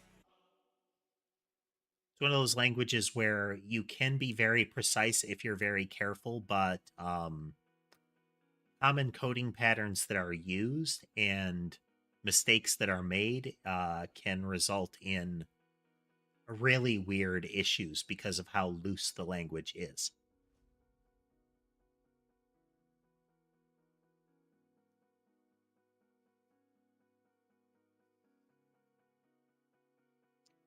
That's why, as much as possible, when I'm doing my declarations, I'm doing things like this is a float, treat it as a float. Because if you don't, this is a variant. This is a whatever I want it to be. And the compiler will just try to wing it based on what you do. I don't like that. If I do this and I try to stuff an object into it, the compiler will complain. It will break. I want it to break if that happens. Because if that happens, I did something terribly wrong. Okay, so we have the mice working now. Trick. The next trick is getting them to collide. Because, as might be apparent, these collision zones are not individual creatures. Let's get the blobs going again. We're going to have them spawn in 1 second intervals just to keep it sane for now.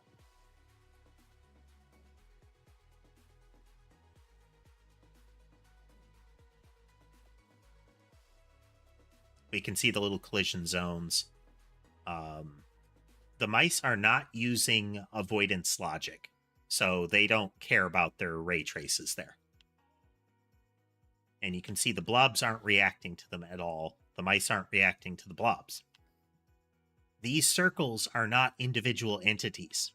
Well, collision-wise, they aren't really their own thing. This blob and all the circles on the blobs are just shapes. There is a collision zone that spans the world for enemies and for bullets. So last time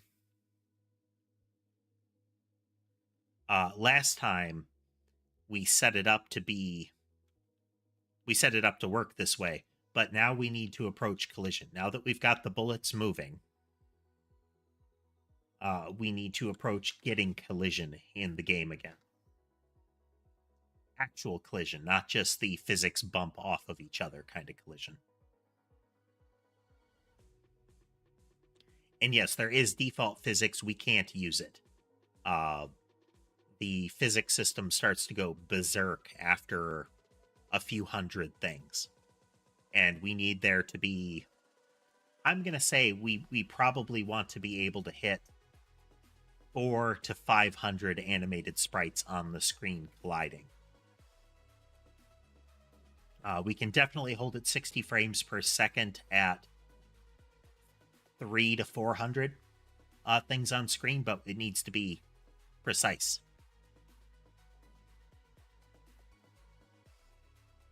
Yeah.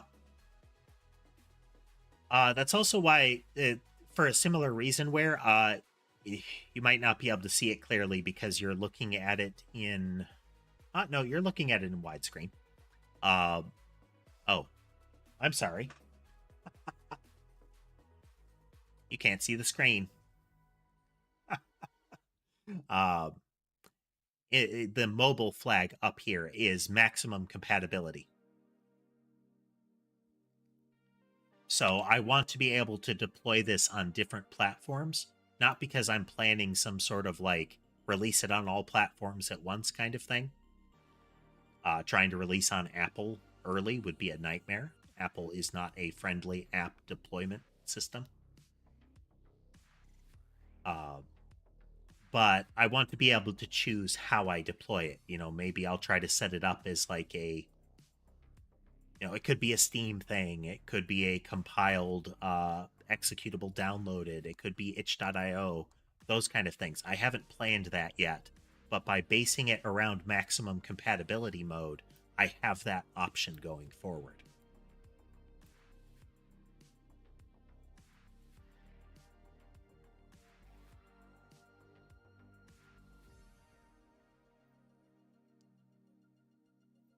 Okay.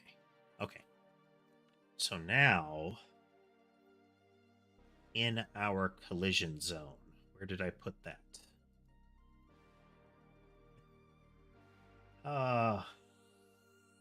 Here we go.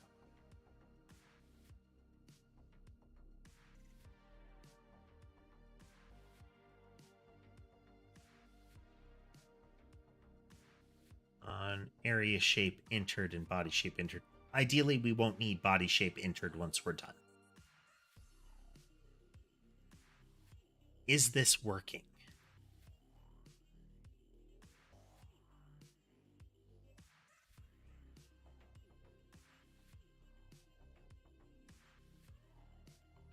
Aha! It works. Yay! Okay, so we get shape, local shape.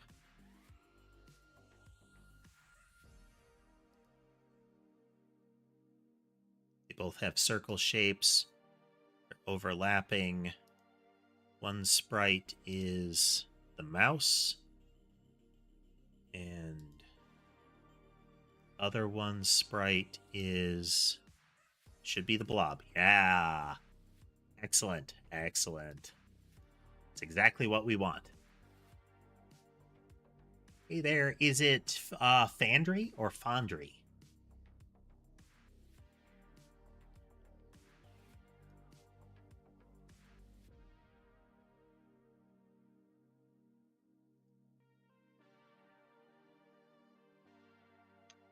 Let me see if I can find that. Project settings.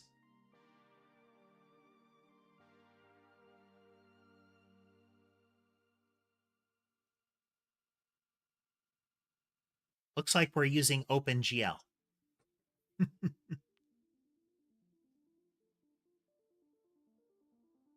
OpenGL 3, it would seem.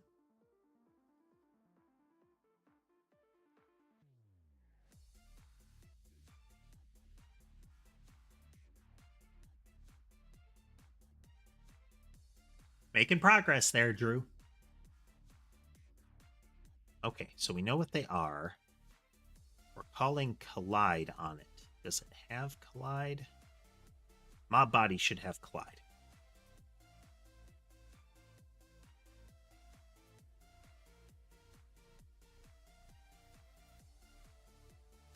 So let's check blob body.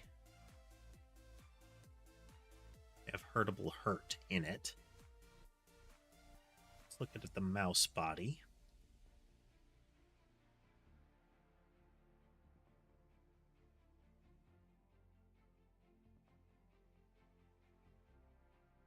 So this collision happened we no longer have because thinking. Yep. OpenGL is a nice,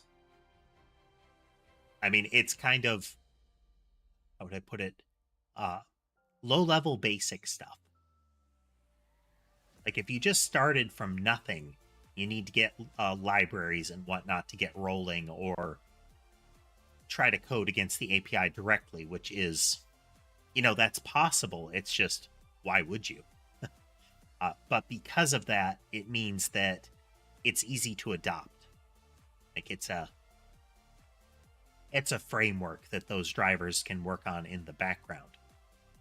You get something more robust than that, like dev tool wise, and you start to worry more about compatibility because those optimizations are going to creep in and bite you. Okay, so if we look in mob body, we should have a function called collide, which by default does nothing. We need to think about this.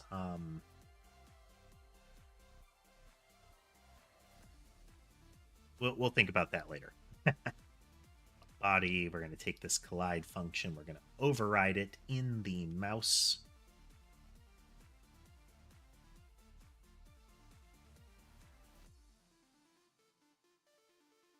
And we have our collide with body. All right, Milton, thanks for joining us.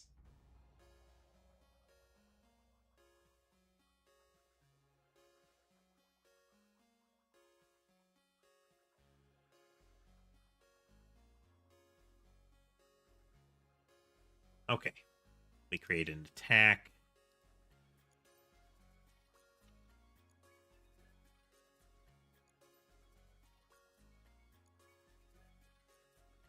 Call hurtable hurt on it. And then we get rid of ourselves.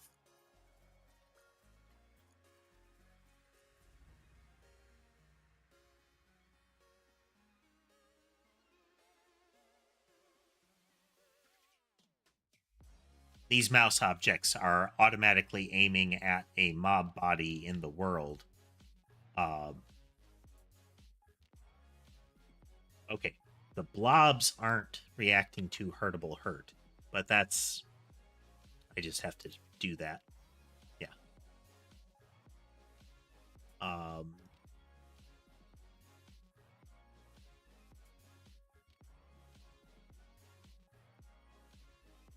This is a Godot script. GD script doesn't have interfaces. This is a way to check those interfaces, or this is a workaround for that. I don't really need it. I could just say, does it have hurt? You know, and it would accomplish a similar thing as doing this. I may ultimately just switch over to, does it have hurt?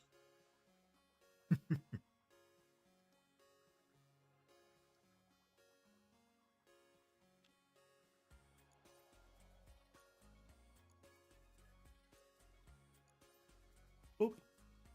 Yeah.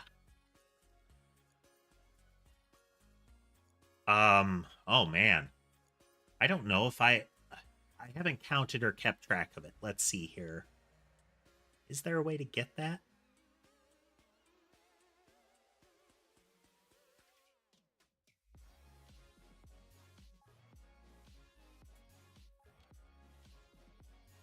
Oh.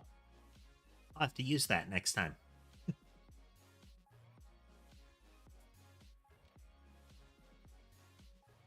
Collision shapes visible. You know, I don't know if I can find that. I may have to look it up. But I wouldn't be able to say. We're going to pick back up and keep moving in just a few minutes. I'm going to take a short break, get up and move around and what have you.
Getting settled back in.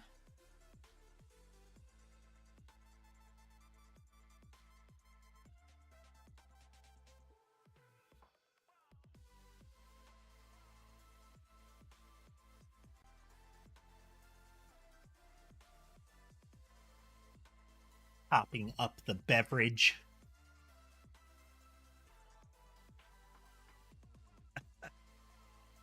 Not yet, Lunar. We have made a lot of progress, though.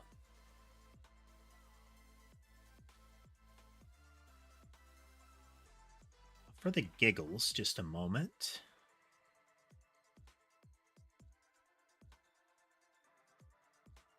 Spawner here. Spawner, monster spawner, and weapon spawner.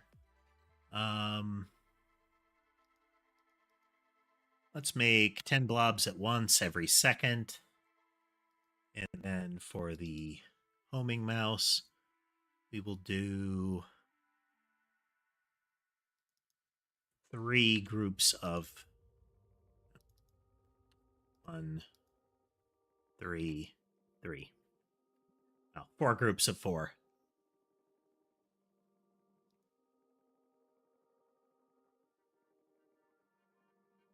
Okay, I don't like that one's staying still, but we'll work on it. Definitely some movement bugs yet.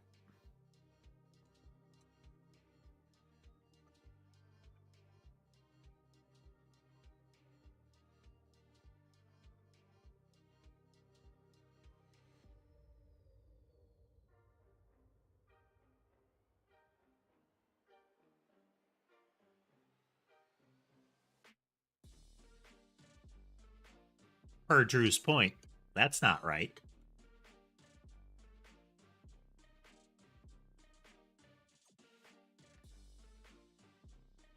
Okay, well, there goes our FPS. Let's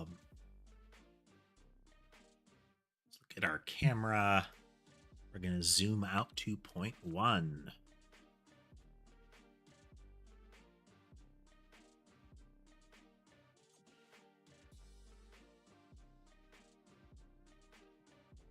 So the problem we're going to have is these little mouse things are going to get past the edge of the screen soon.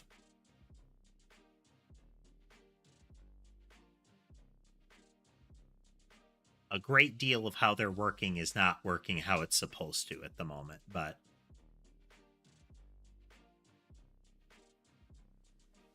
we have zoomed out the 10x so that you can see the problem with the little mice is they are leaving the screen. And since they're spawning about 16 at a time every second, these little clusters, that there are too many.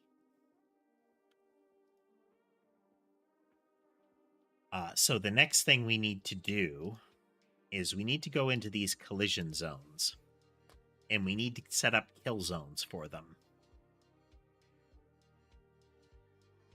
So if we look in mob survival area here, it is looking for everything. So mob survival area needs to be a collision zone.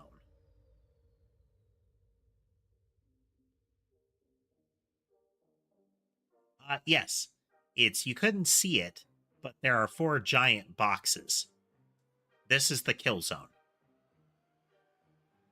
If they get a screen and a half away from the player, they go away. That is so that the player can never see the edge of the world. They can never see where the kill zone is.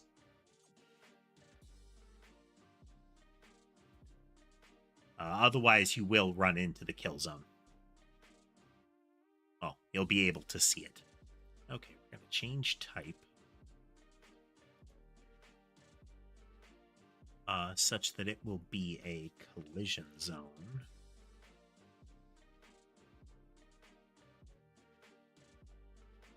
Look at its script.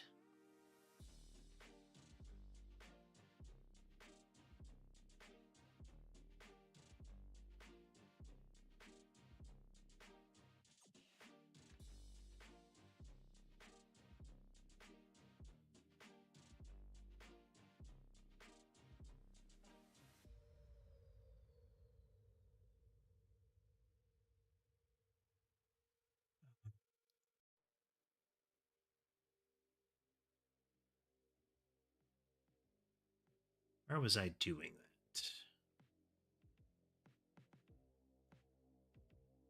Okay, collision zone sets up its connections. Okay, okay.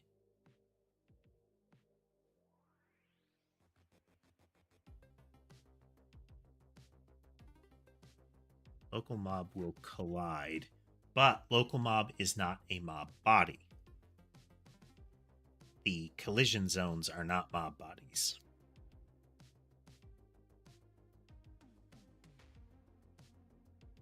So a kill zone is slightly different.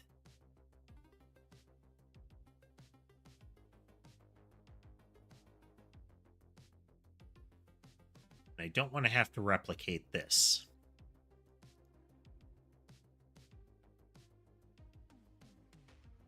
So I could add an extra extended type such that there is a handle collision off of them. And a mob collision zone is like this. A kill zone collision zone should only be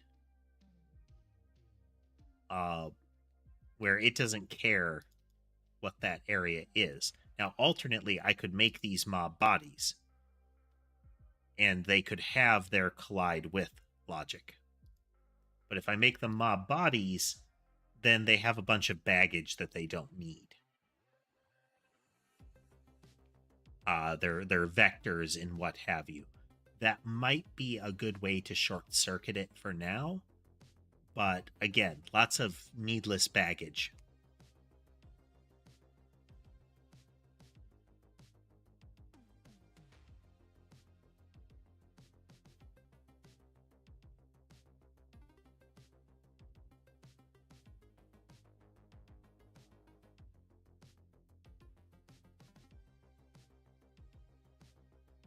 Okay. For the time being, we're going to make a separate collision zone type that is going to be a child of collision zone, and it's going to override on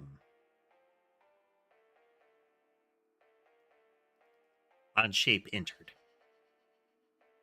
where it's only going to care about the get shape node for other shape, and it's going to kill it. It's going to queue free it.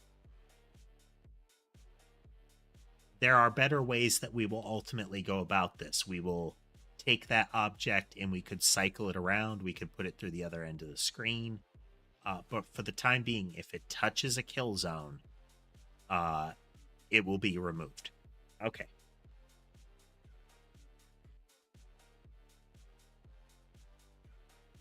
New, it is a script. It extends collision zone. I know, Ember. I moved. I'm sorry. No, I know. Says, no, you're moving around. I'm not comfy anymore.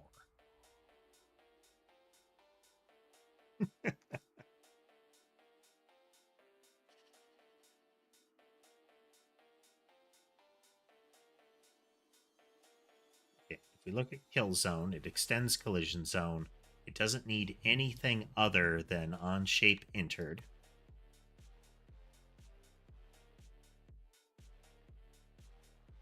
And it will say other shape. Other shape. Queue free.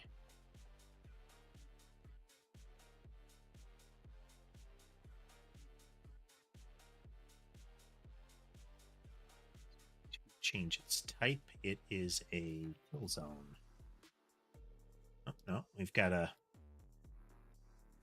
class underscore name kill zone.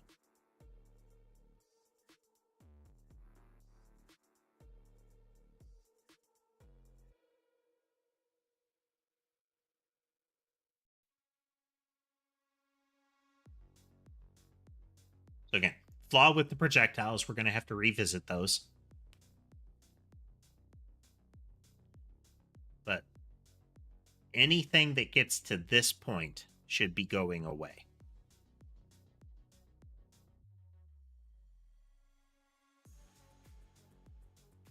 They are not. This is problem still.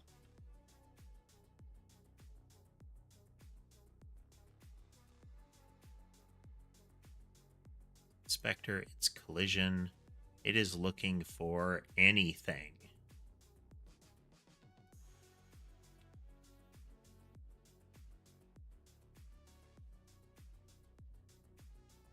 Shape entered.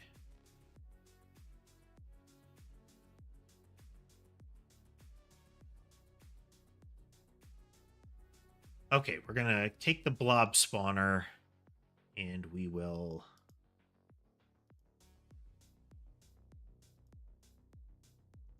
drop that down to no size modifiers.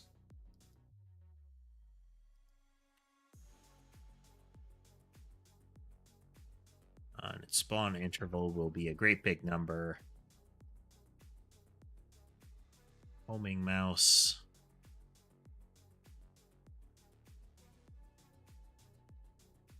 I'm betting that it's target random mob and move straight line. Like this chain of events is failing.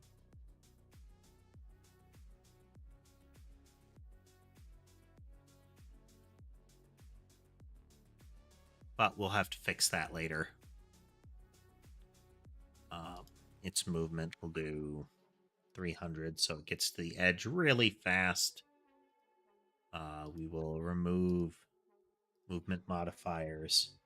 This will let us go into the kill zone and see that we get this.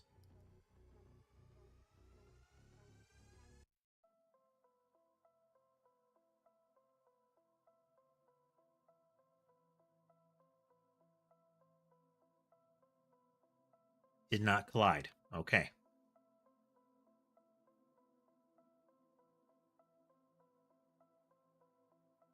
Those are in place.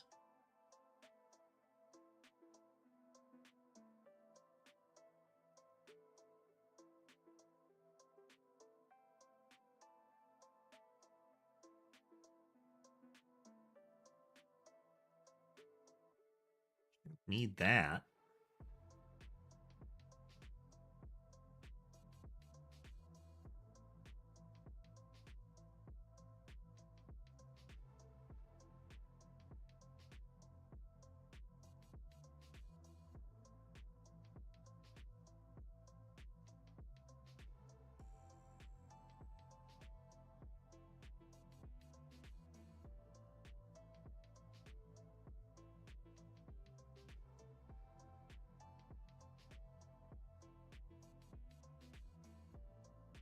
Okay. It entered, nothing happened.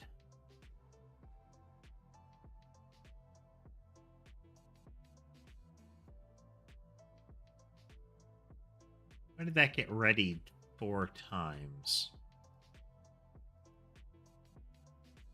1, 2, 3, 4.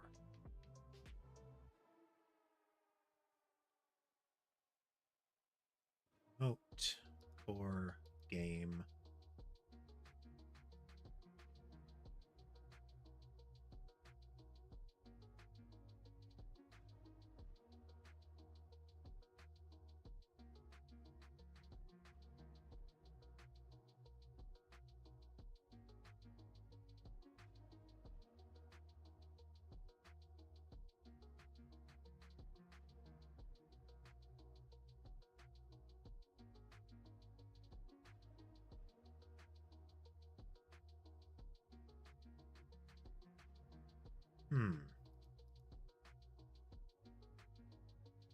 It should collide with everything.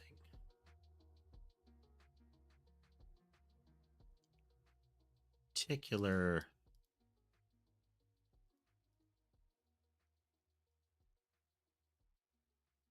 That should be the layout.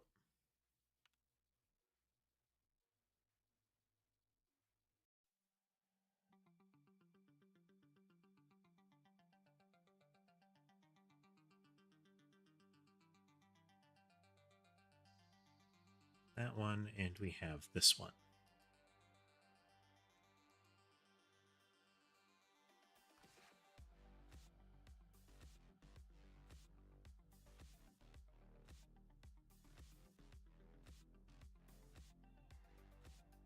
Okay, it's not even calling them for that.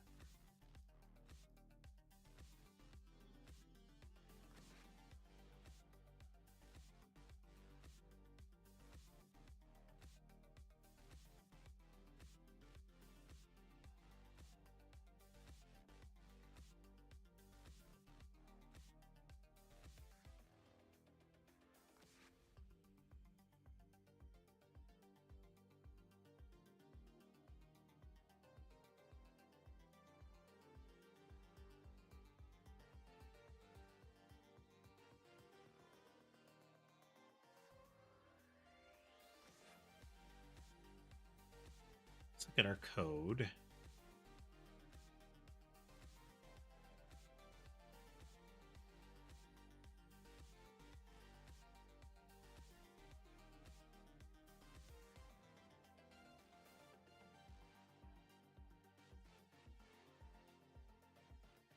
We move the survival area around.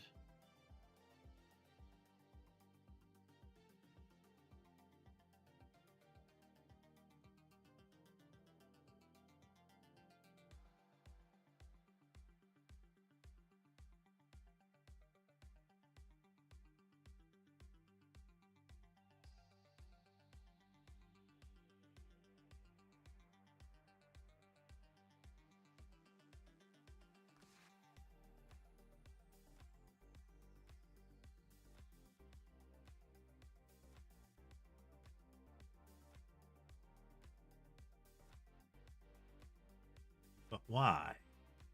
But why?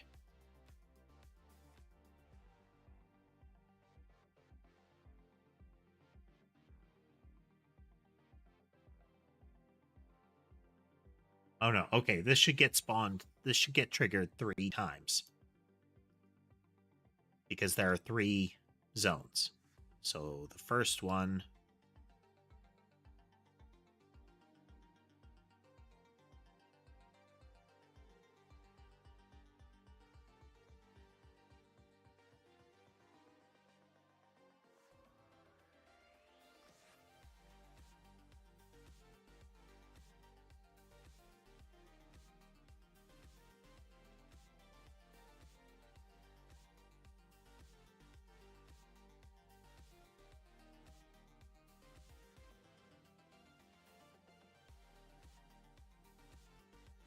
if...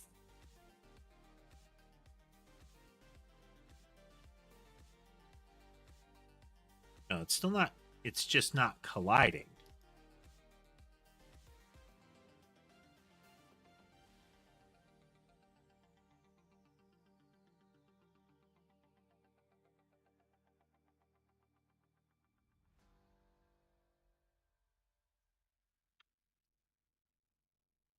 Like, it doesn't need to be monitorable.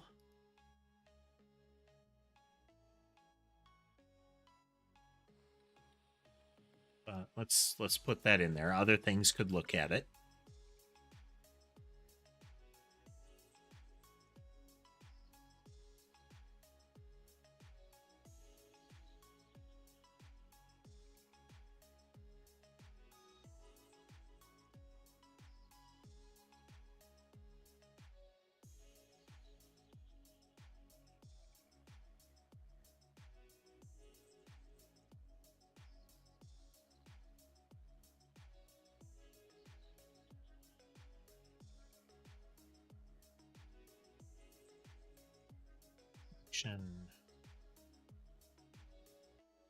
Middle collision.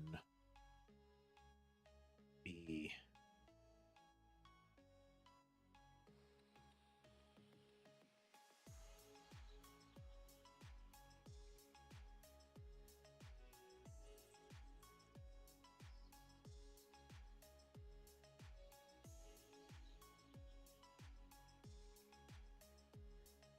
Local shape node and other shape node.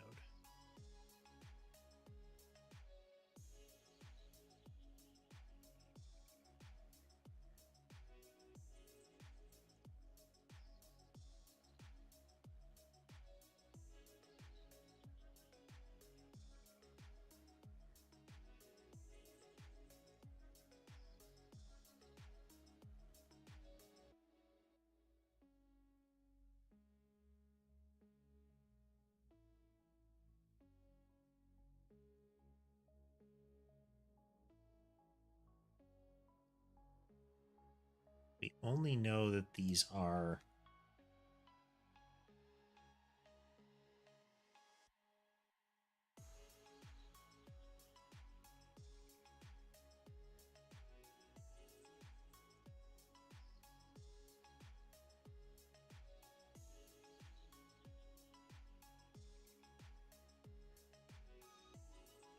yes, it can.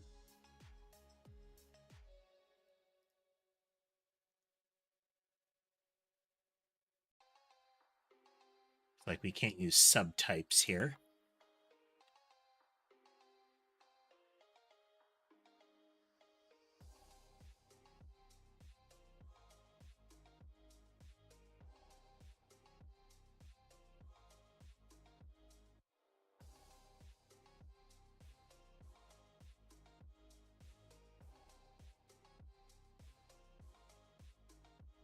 Okay.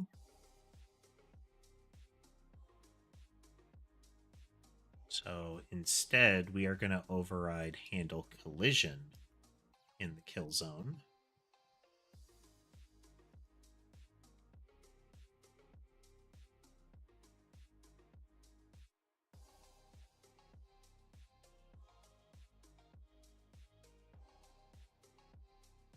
Just trying to science this a little bit, seeing if the it is the wiring of the objects that is going wrong.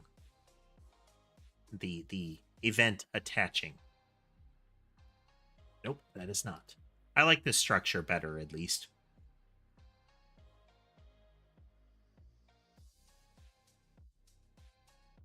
We even call into this for the purposes of testing. 1,000. Yom. No, we don't even call that.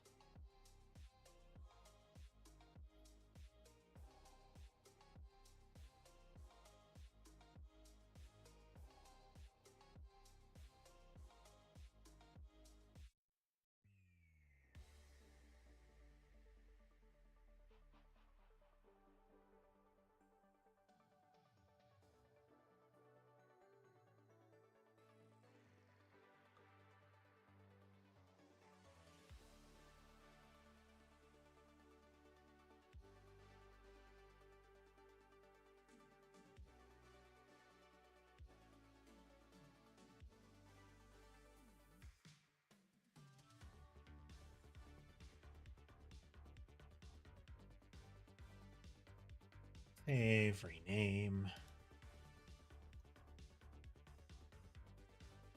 Into our game object. Survival area there.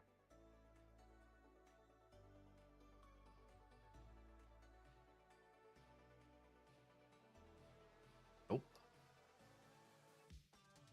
I mean, it's properly a kill zone now.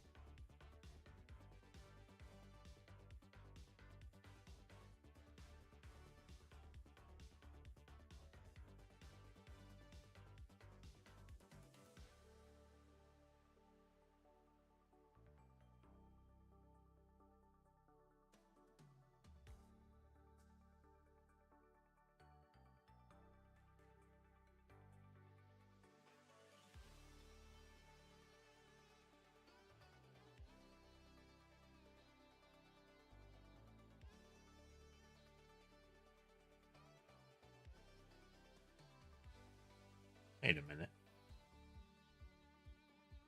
Wait a minute.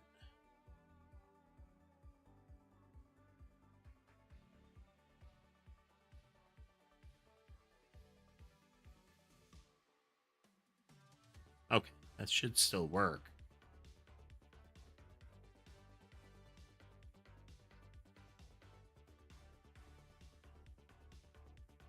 Collision zone.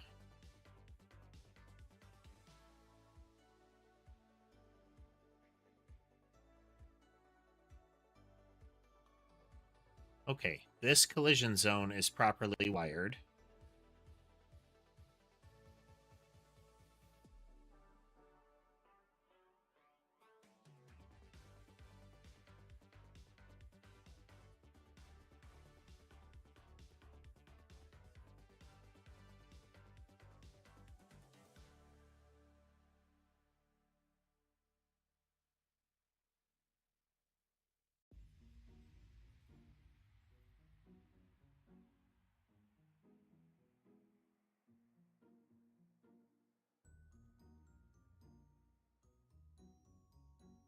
Could have collide be a method on all of them and just let this be handled.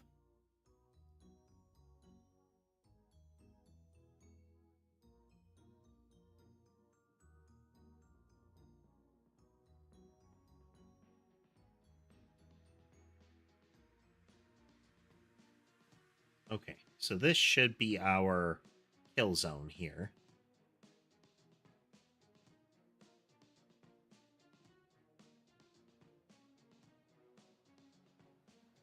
And this one is...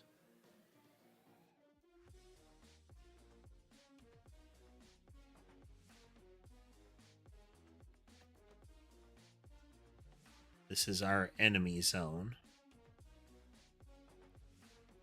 And this one is the bullet zone.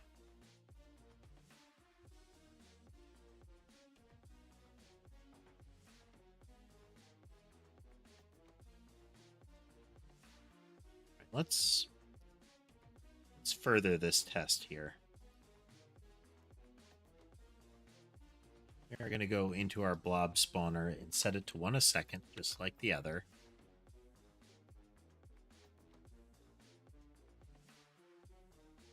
We're going to run a blob into the edge here and see if it goes away.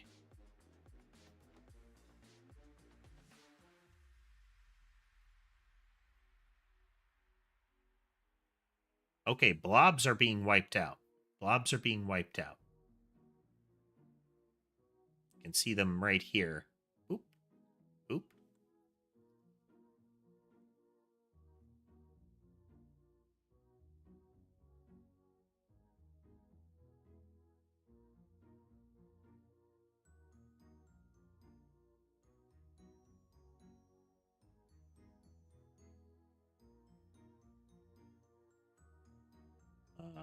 This is not what we want here.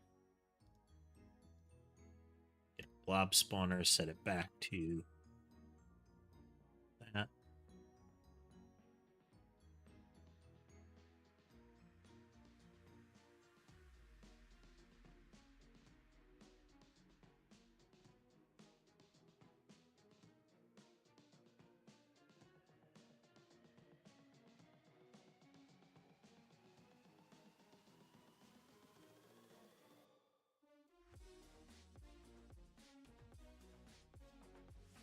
Okay. Huh. Why isn't handle collision being overridden? Because this is not a collision zone.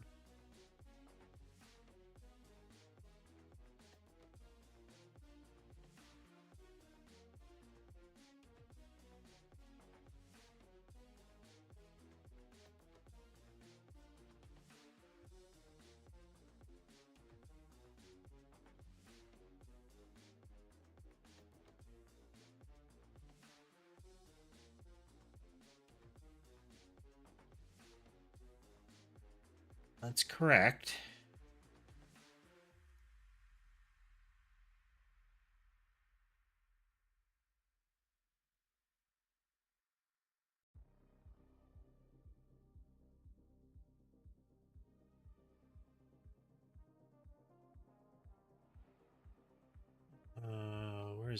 Where's our projectile?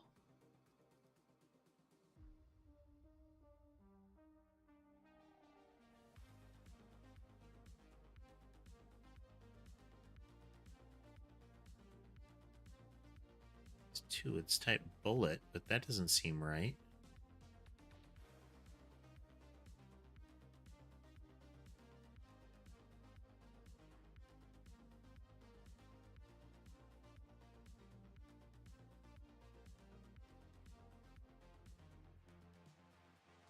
That shouldn't matter.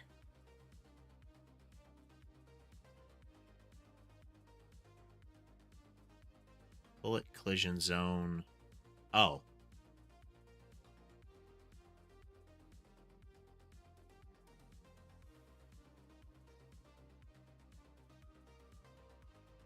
Oh. Yum. no, still not working. The type 5. It looks for a type 3. Oh, looks for a type 5. And looks for enemies, walls, objects. One more. I think we got it. Nope. There we go. Now we're going to look at our debugger. We're going to look at our monitors. Yes. Orphan nodes is climbing. There is something that's going wrong with every projectile that is being created. One thing gets orphaned.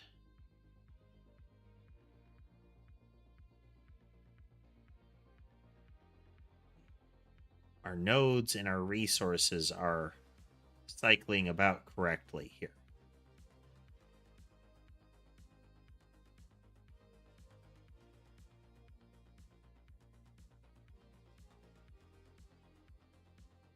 Okay, so there is something being orphaned in this pattern here.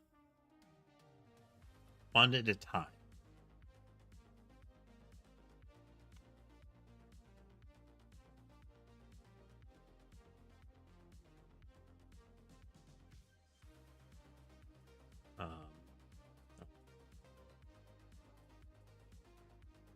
Again, start it. Back over here.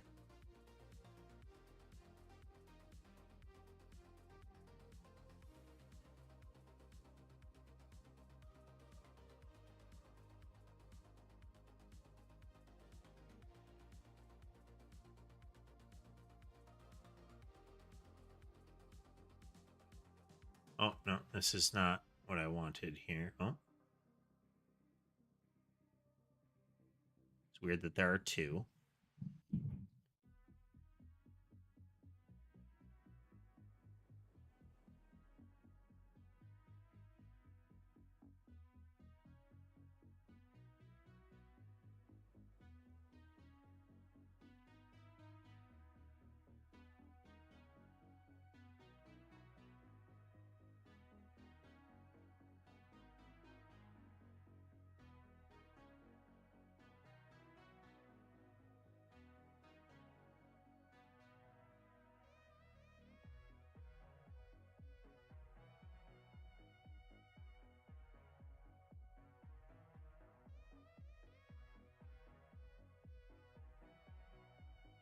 Okay, so I can't see orphaned objects in this process here, this portion.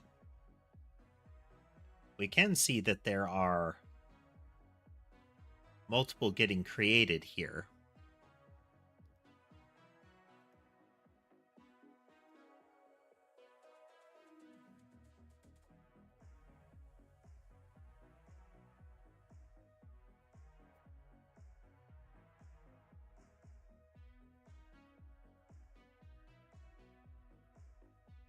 But where is the orphaned object being created?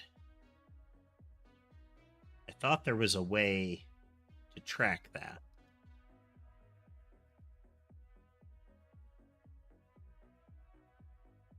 Hey there, Danny. Welcome. Are trying to locate some orphaned objects here.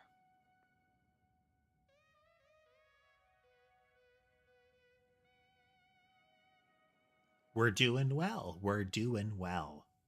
Making progress. We have our collision system and the edge of the screen kill zone back up and operational, but we do have a problem. I can't tell if this is when they're going away or when they're being created. So let's...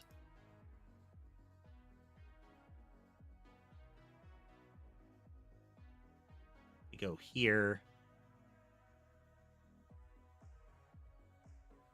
So we look at our monitors, we have 55. We're going to create bodies here.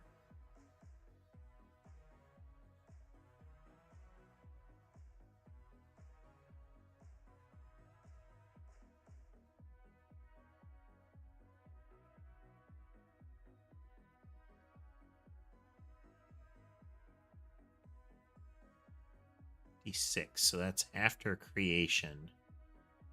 Let's look at the kill zone as well.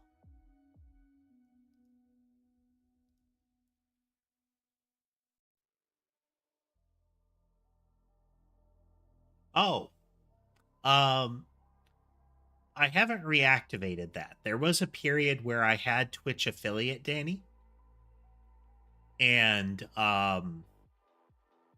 during the period when they weren't allowing multi-streaming, I ceased to be Twitch affiliate, and I just haven't done that again.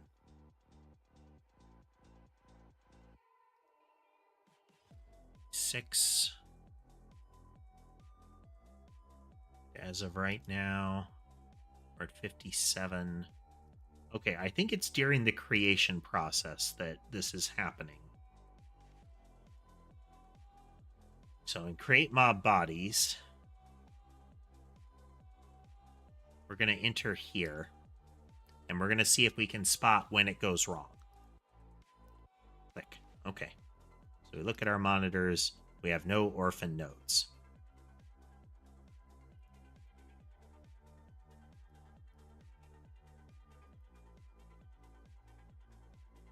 Get a new target. We look at our monitors.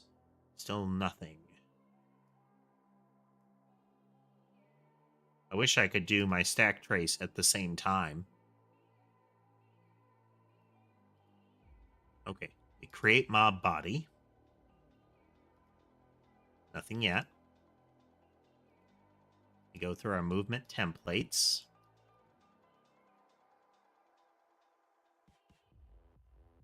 Nothing yet. Now we're going to append the movement object.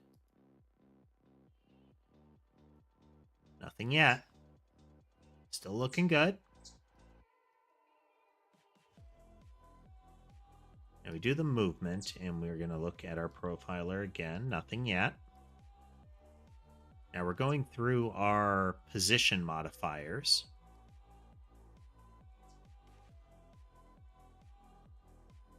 And after the position modifier, still nothing. Which implies to me that it actually has to be the removal of the mobs.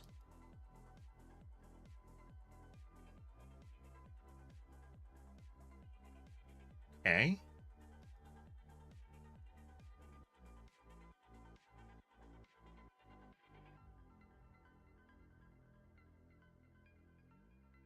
We're adding that pass there. That's a deadline, but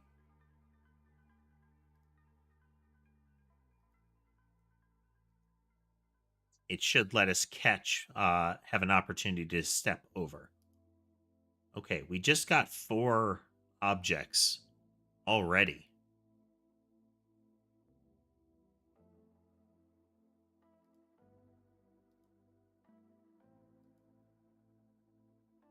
By the time we get to handle collision, we've already got a problem.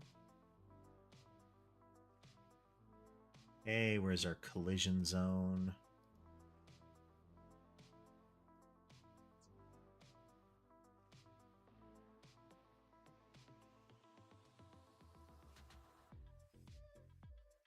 Already 2 by the time we get here.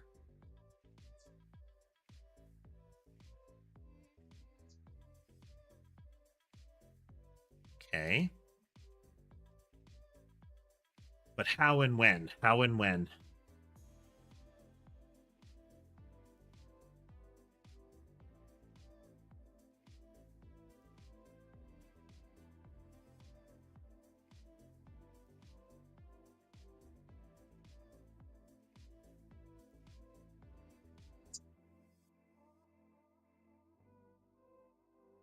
How about in movement?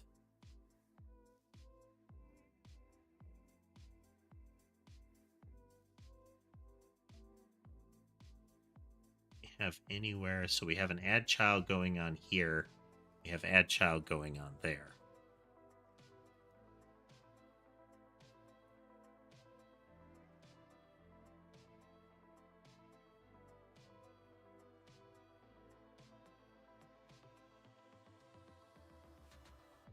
Thing there.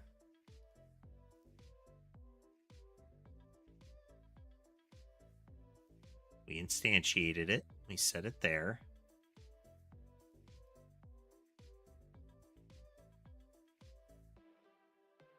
Go in.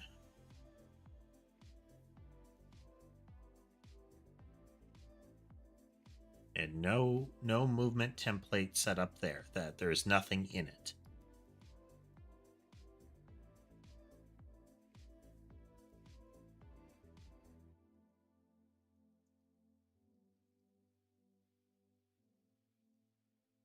Yeah.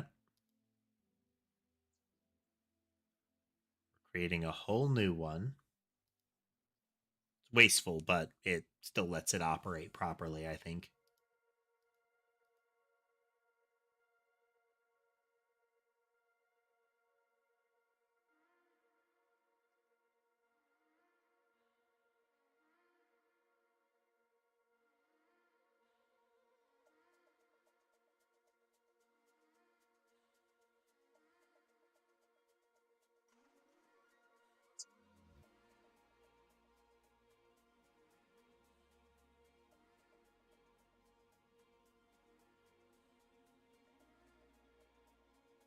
Be cool if I could set this to be like a catch that if this happened, break.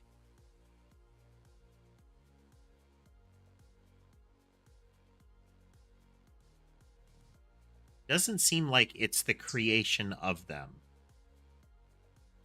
So what happens if in my kill zone I remove this?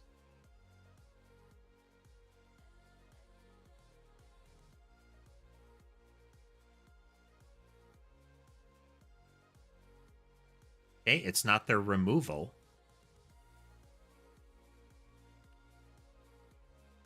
And how about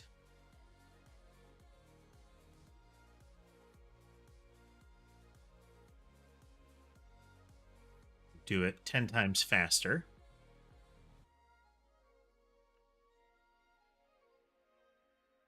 Hello, Sherbet. Hello.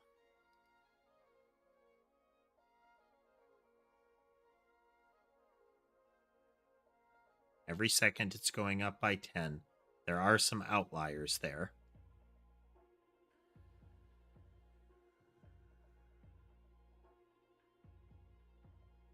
Okay.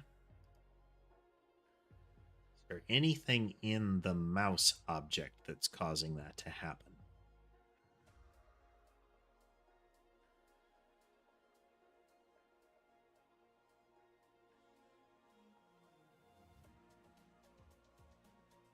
Check the blob. It's weird.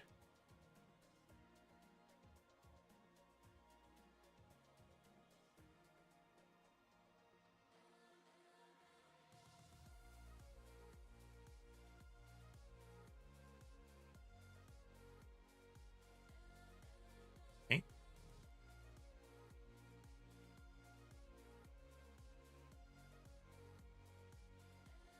Mouse object has a problem. Mouse object has a problem. Okay. Okay, this is good. This is good. Well, it's bad, but it means that we have a solution path that we can start investigating.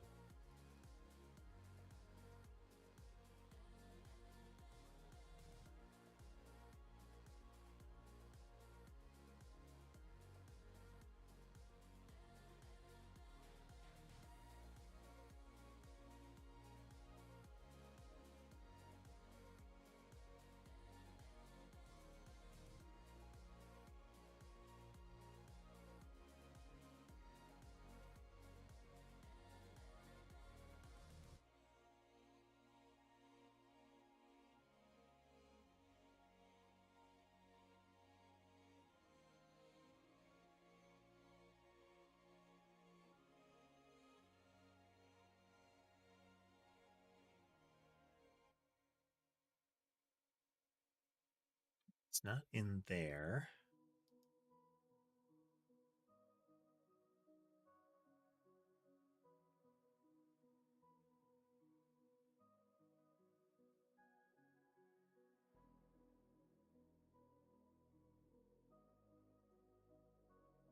there.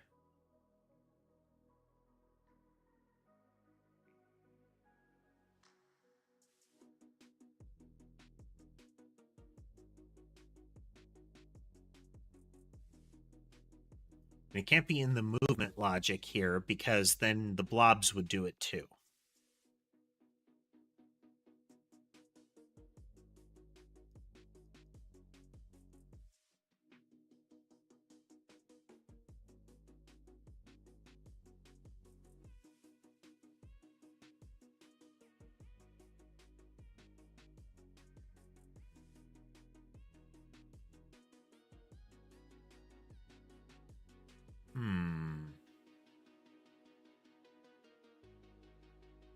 It's not in collision.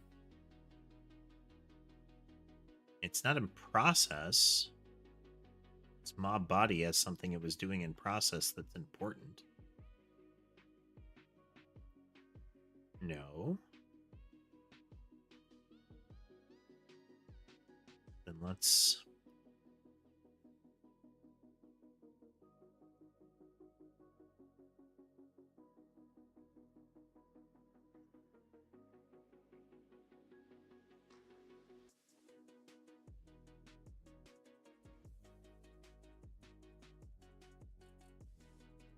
pause.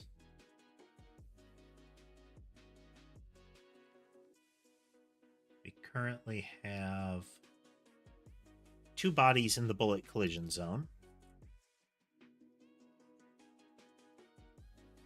Each of them has the same movement template.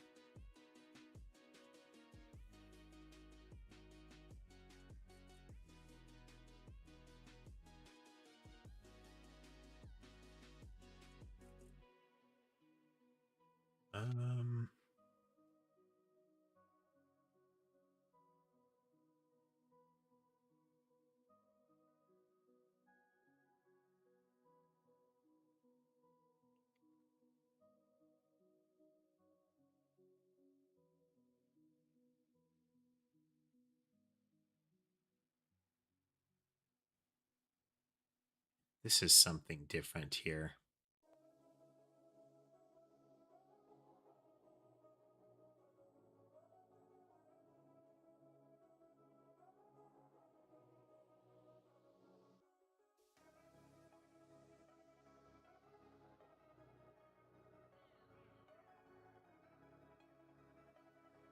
Okay, that's something different. There should be something where I can see what the objects are.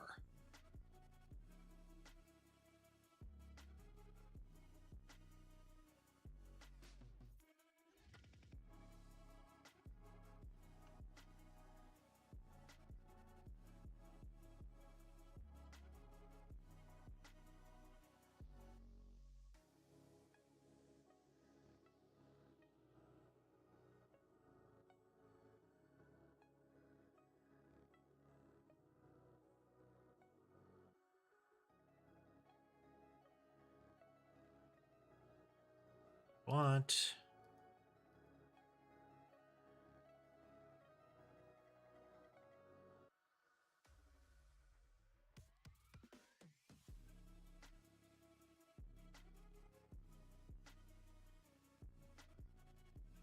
I think that we're generating more objects too.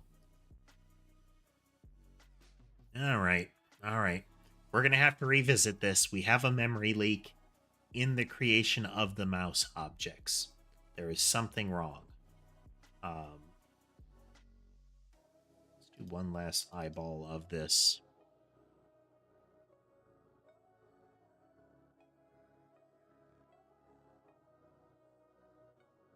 Mouse body.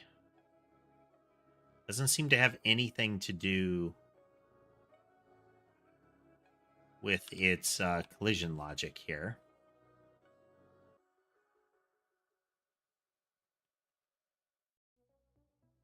Like if we just do a pass on this, it's still fine. This isn't getting triggered because it's the kill zone.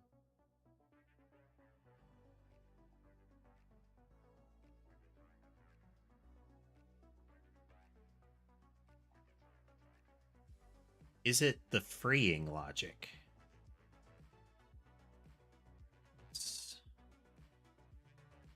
said we were going to stop here, but you know how it is.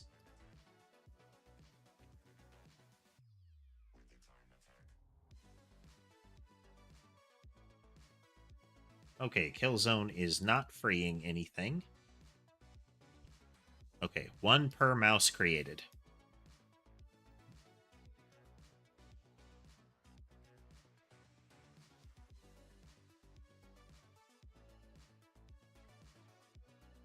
What if we don't put movements on the mouse?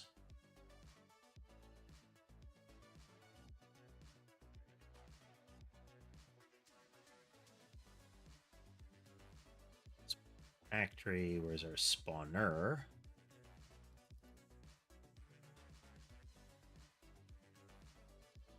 We are going to not create a movement on it. Means they won't move. And we are now creating many objects that are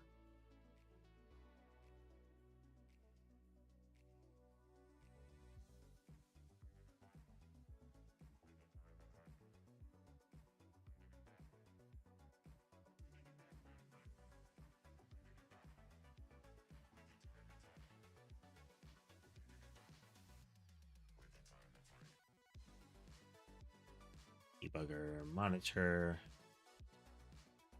Still creating an orphaned one each time.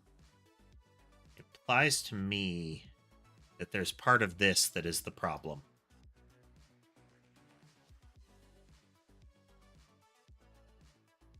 All right, we'll see if I remember to check this next time. But it looks like we are leaking an object somewhere in this. Hey there, Chow. Joining us right about at the end. I want to check one more thing. I keep delaying, you know, one more thing. No orphaned node. Jump to next spot.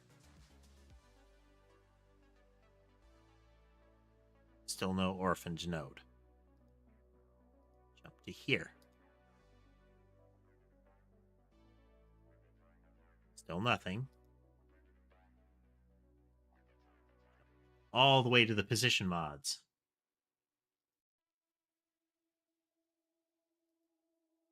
Nothing.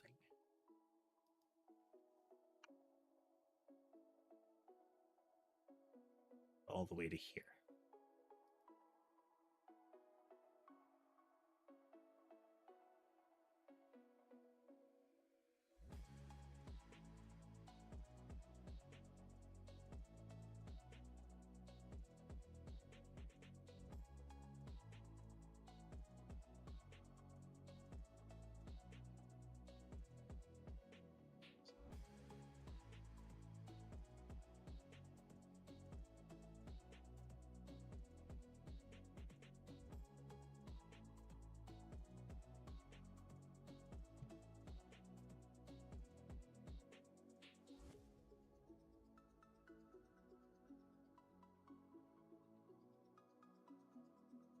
Yeah.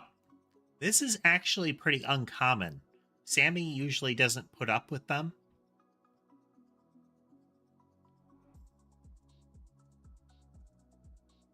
What if in the mouse we remove the position modifiers?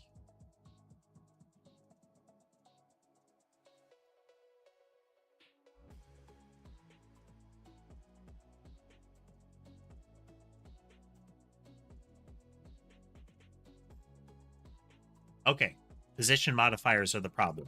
Spread shot is doing something wrong.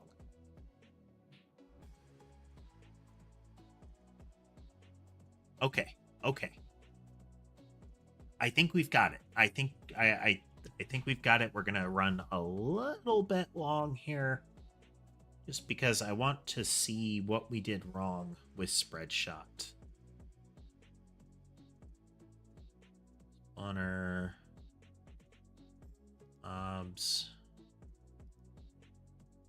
Behaviors, position modifiers.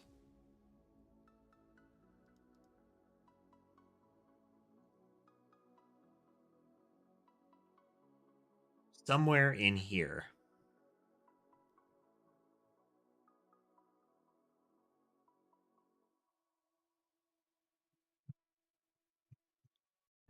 Go back into our homing mouse. We are going to add a position modifier. Going to go up to here. So.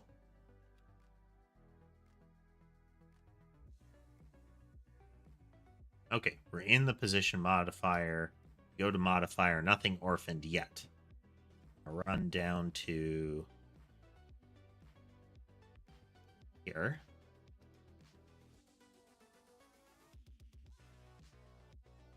Nothing yet.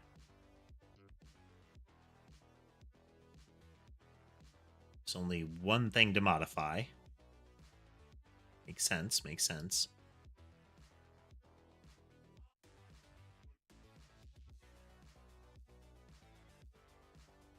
Okay, then we're going to look at nothing yet.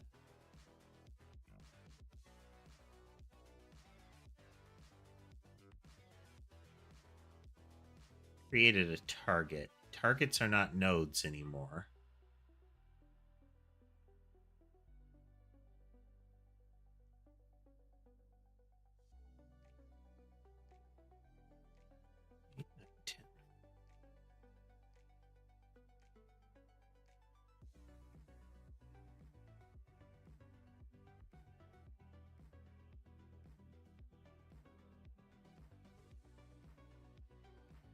How does star get you, Drew? Were you trying to get a star? I didn't think they caused damage when they fell, like to players. Is that a hardcore thing?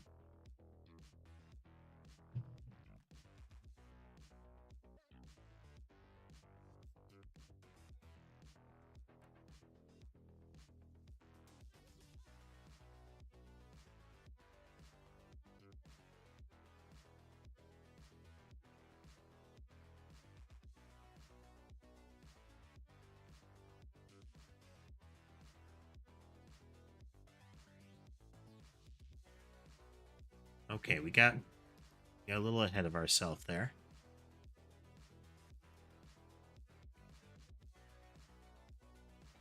Calling modify position out of the spawner. I'm going to put a pass right here. This. We are at 2.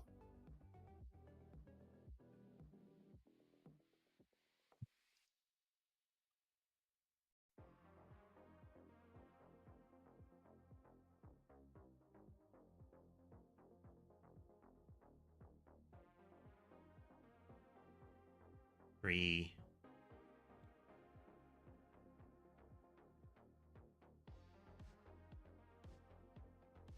Oh, position modifiers are nodes.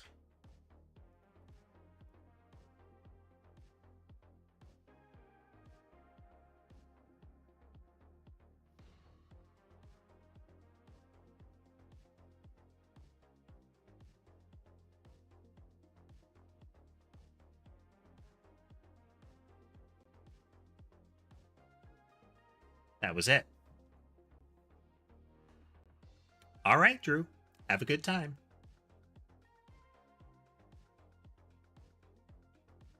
Okay, this was the problem. Position modifiers have to be instantiated.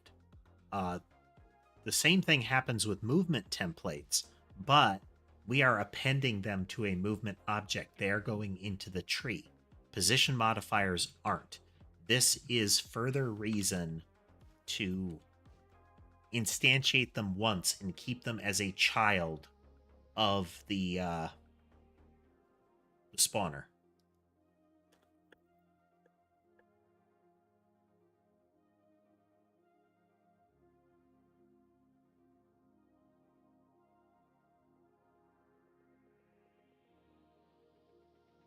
There we go. Okay. Okay. Yeah.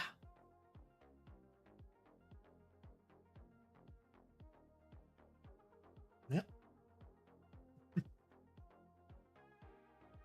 Okay. We made progress. We made progress. We have the different spawning layers, and we have the kill zone. The next thing is going to be to reformat the player object to be a mob body, a special type of mob body. We'll still likely attach the camera to it, whether that's, I think it'll be in the game. In the game world, it'll have the camera attached. But it will have the same logic in that it will be part of a collision zone. I might make the whole thing the player, but we'll see. We'll see. Oh, I hope everybody had a good time today. We're, of course, going to be continuing to do this. All of the coding streams are scheduled out a ways in advance, and barring issues on that particular day, they will be happening at about the same time. So, if you want to see more of them, then take a look at the YouTube channel. That's where the schedule is, the upcoming live streams. For the most part, the streams are numbered, so you can figure out which one's coming up next. Gaming stream wise, still trying to figure out what to do with those. Hopefully, we will continue doing them. We'll get back on schedule for those, but we'll see. We'll see. Again, though, if you had a good time and would like to see more of content like this, remember to like, follow, subscribe, that kind of thing. It will help the associated algorithms feed you more content like this in the future, and maybe I'll see you on a subsequent stream. Until then, have a good rest of your day.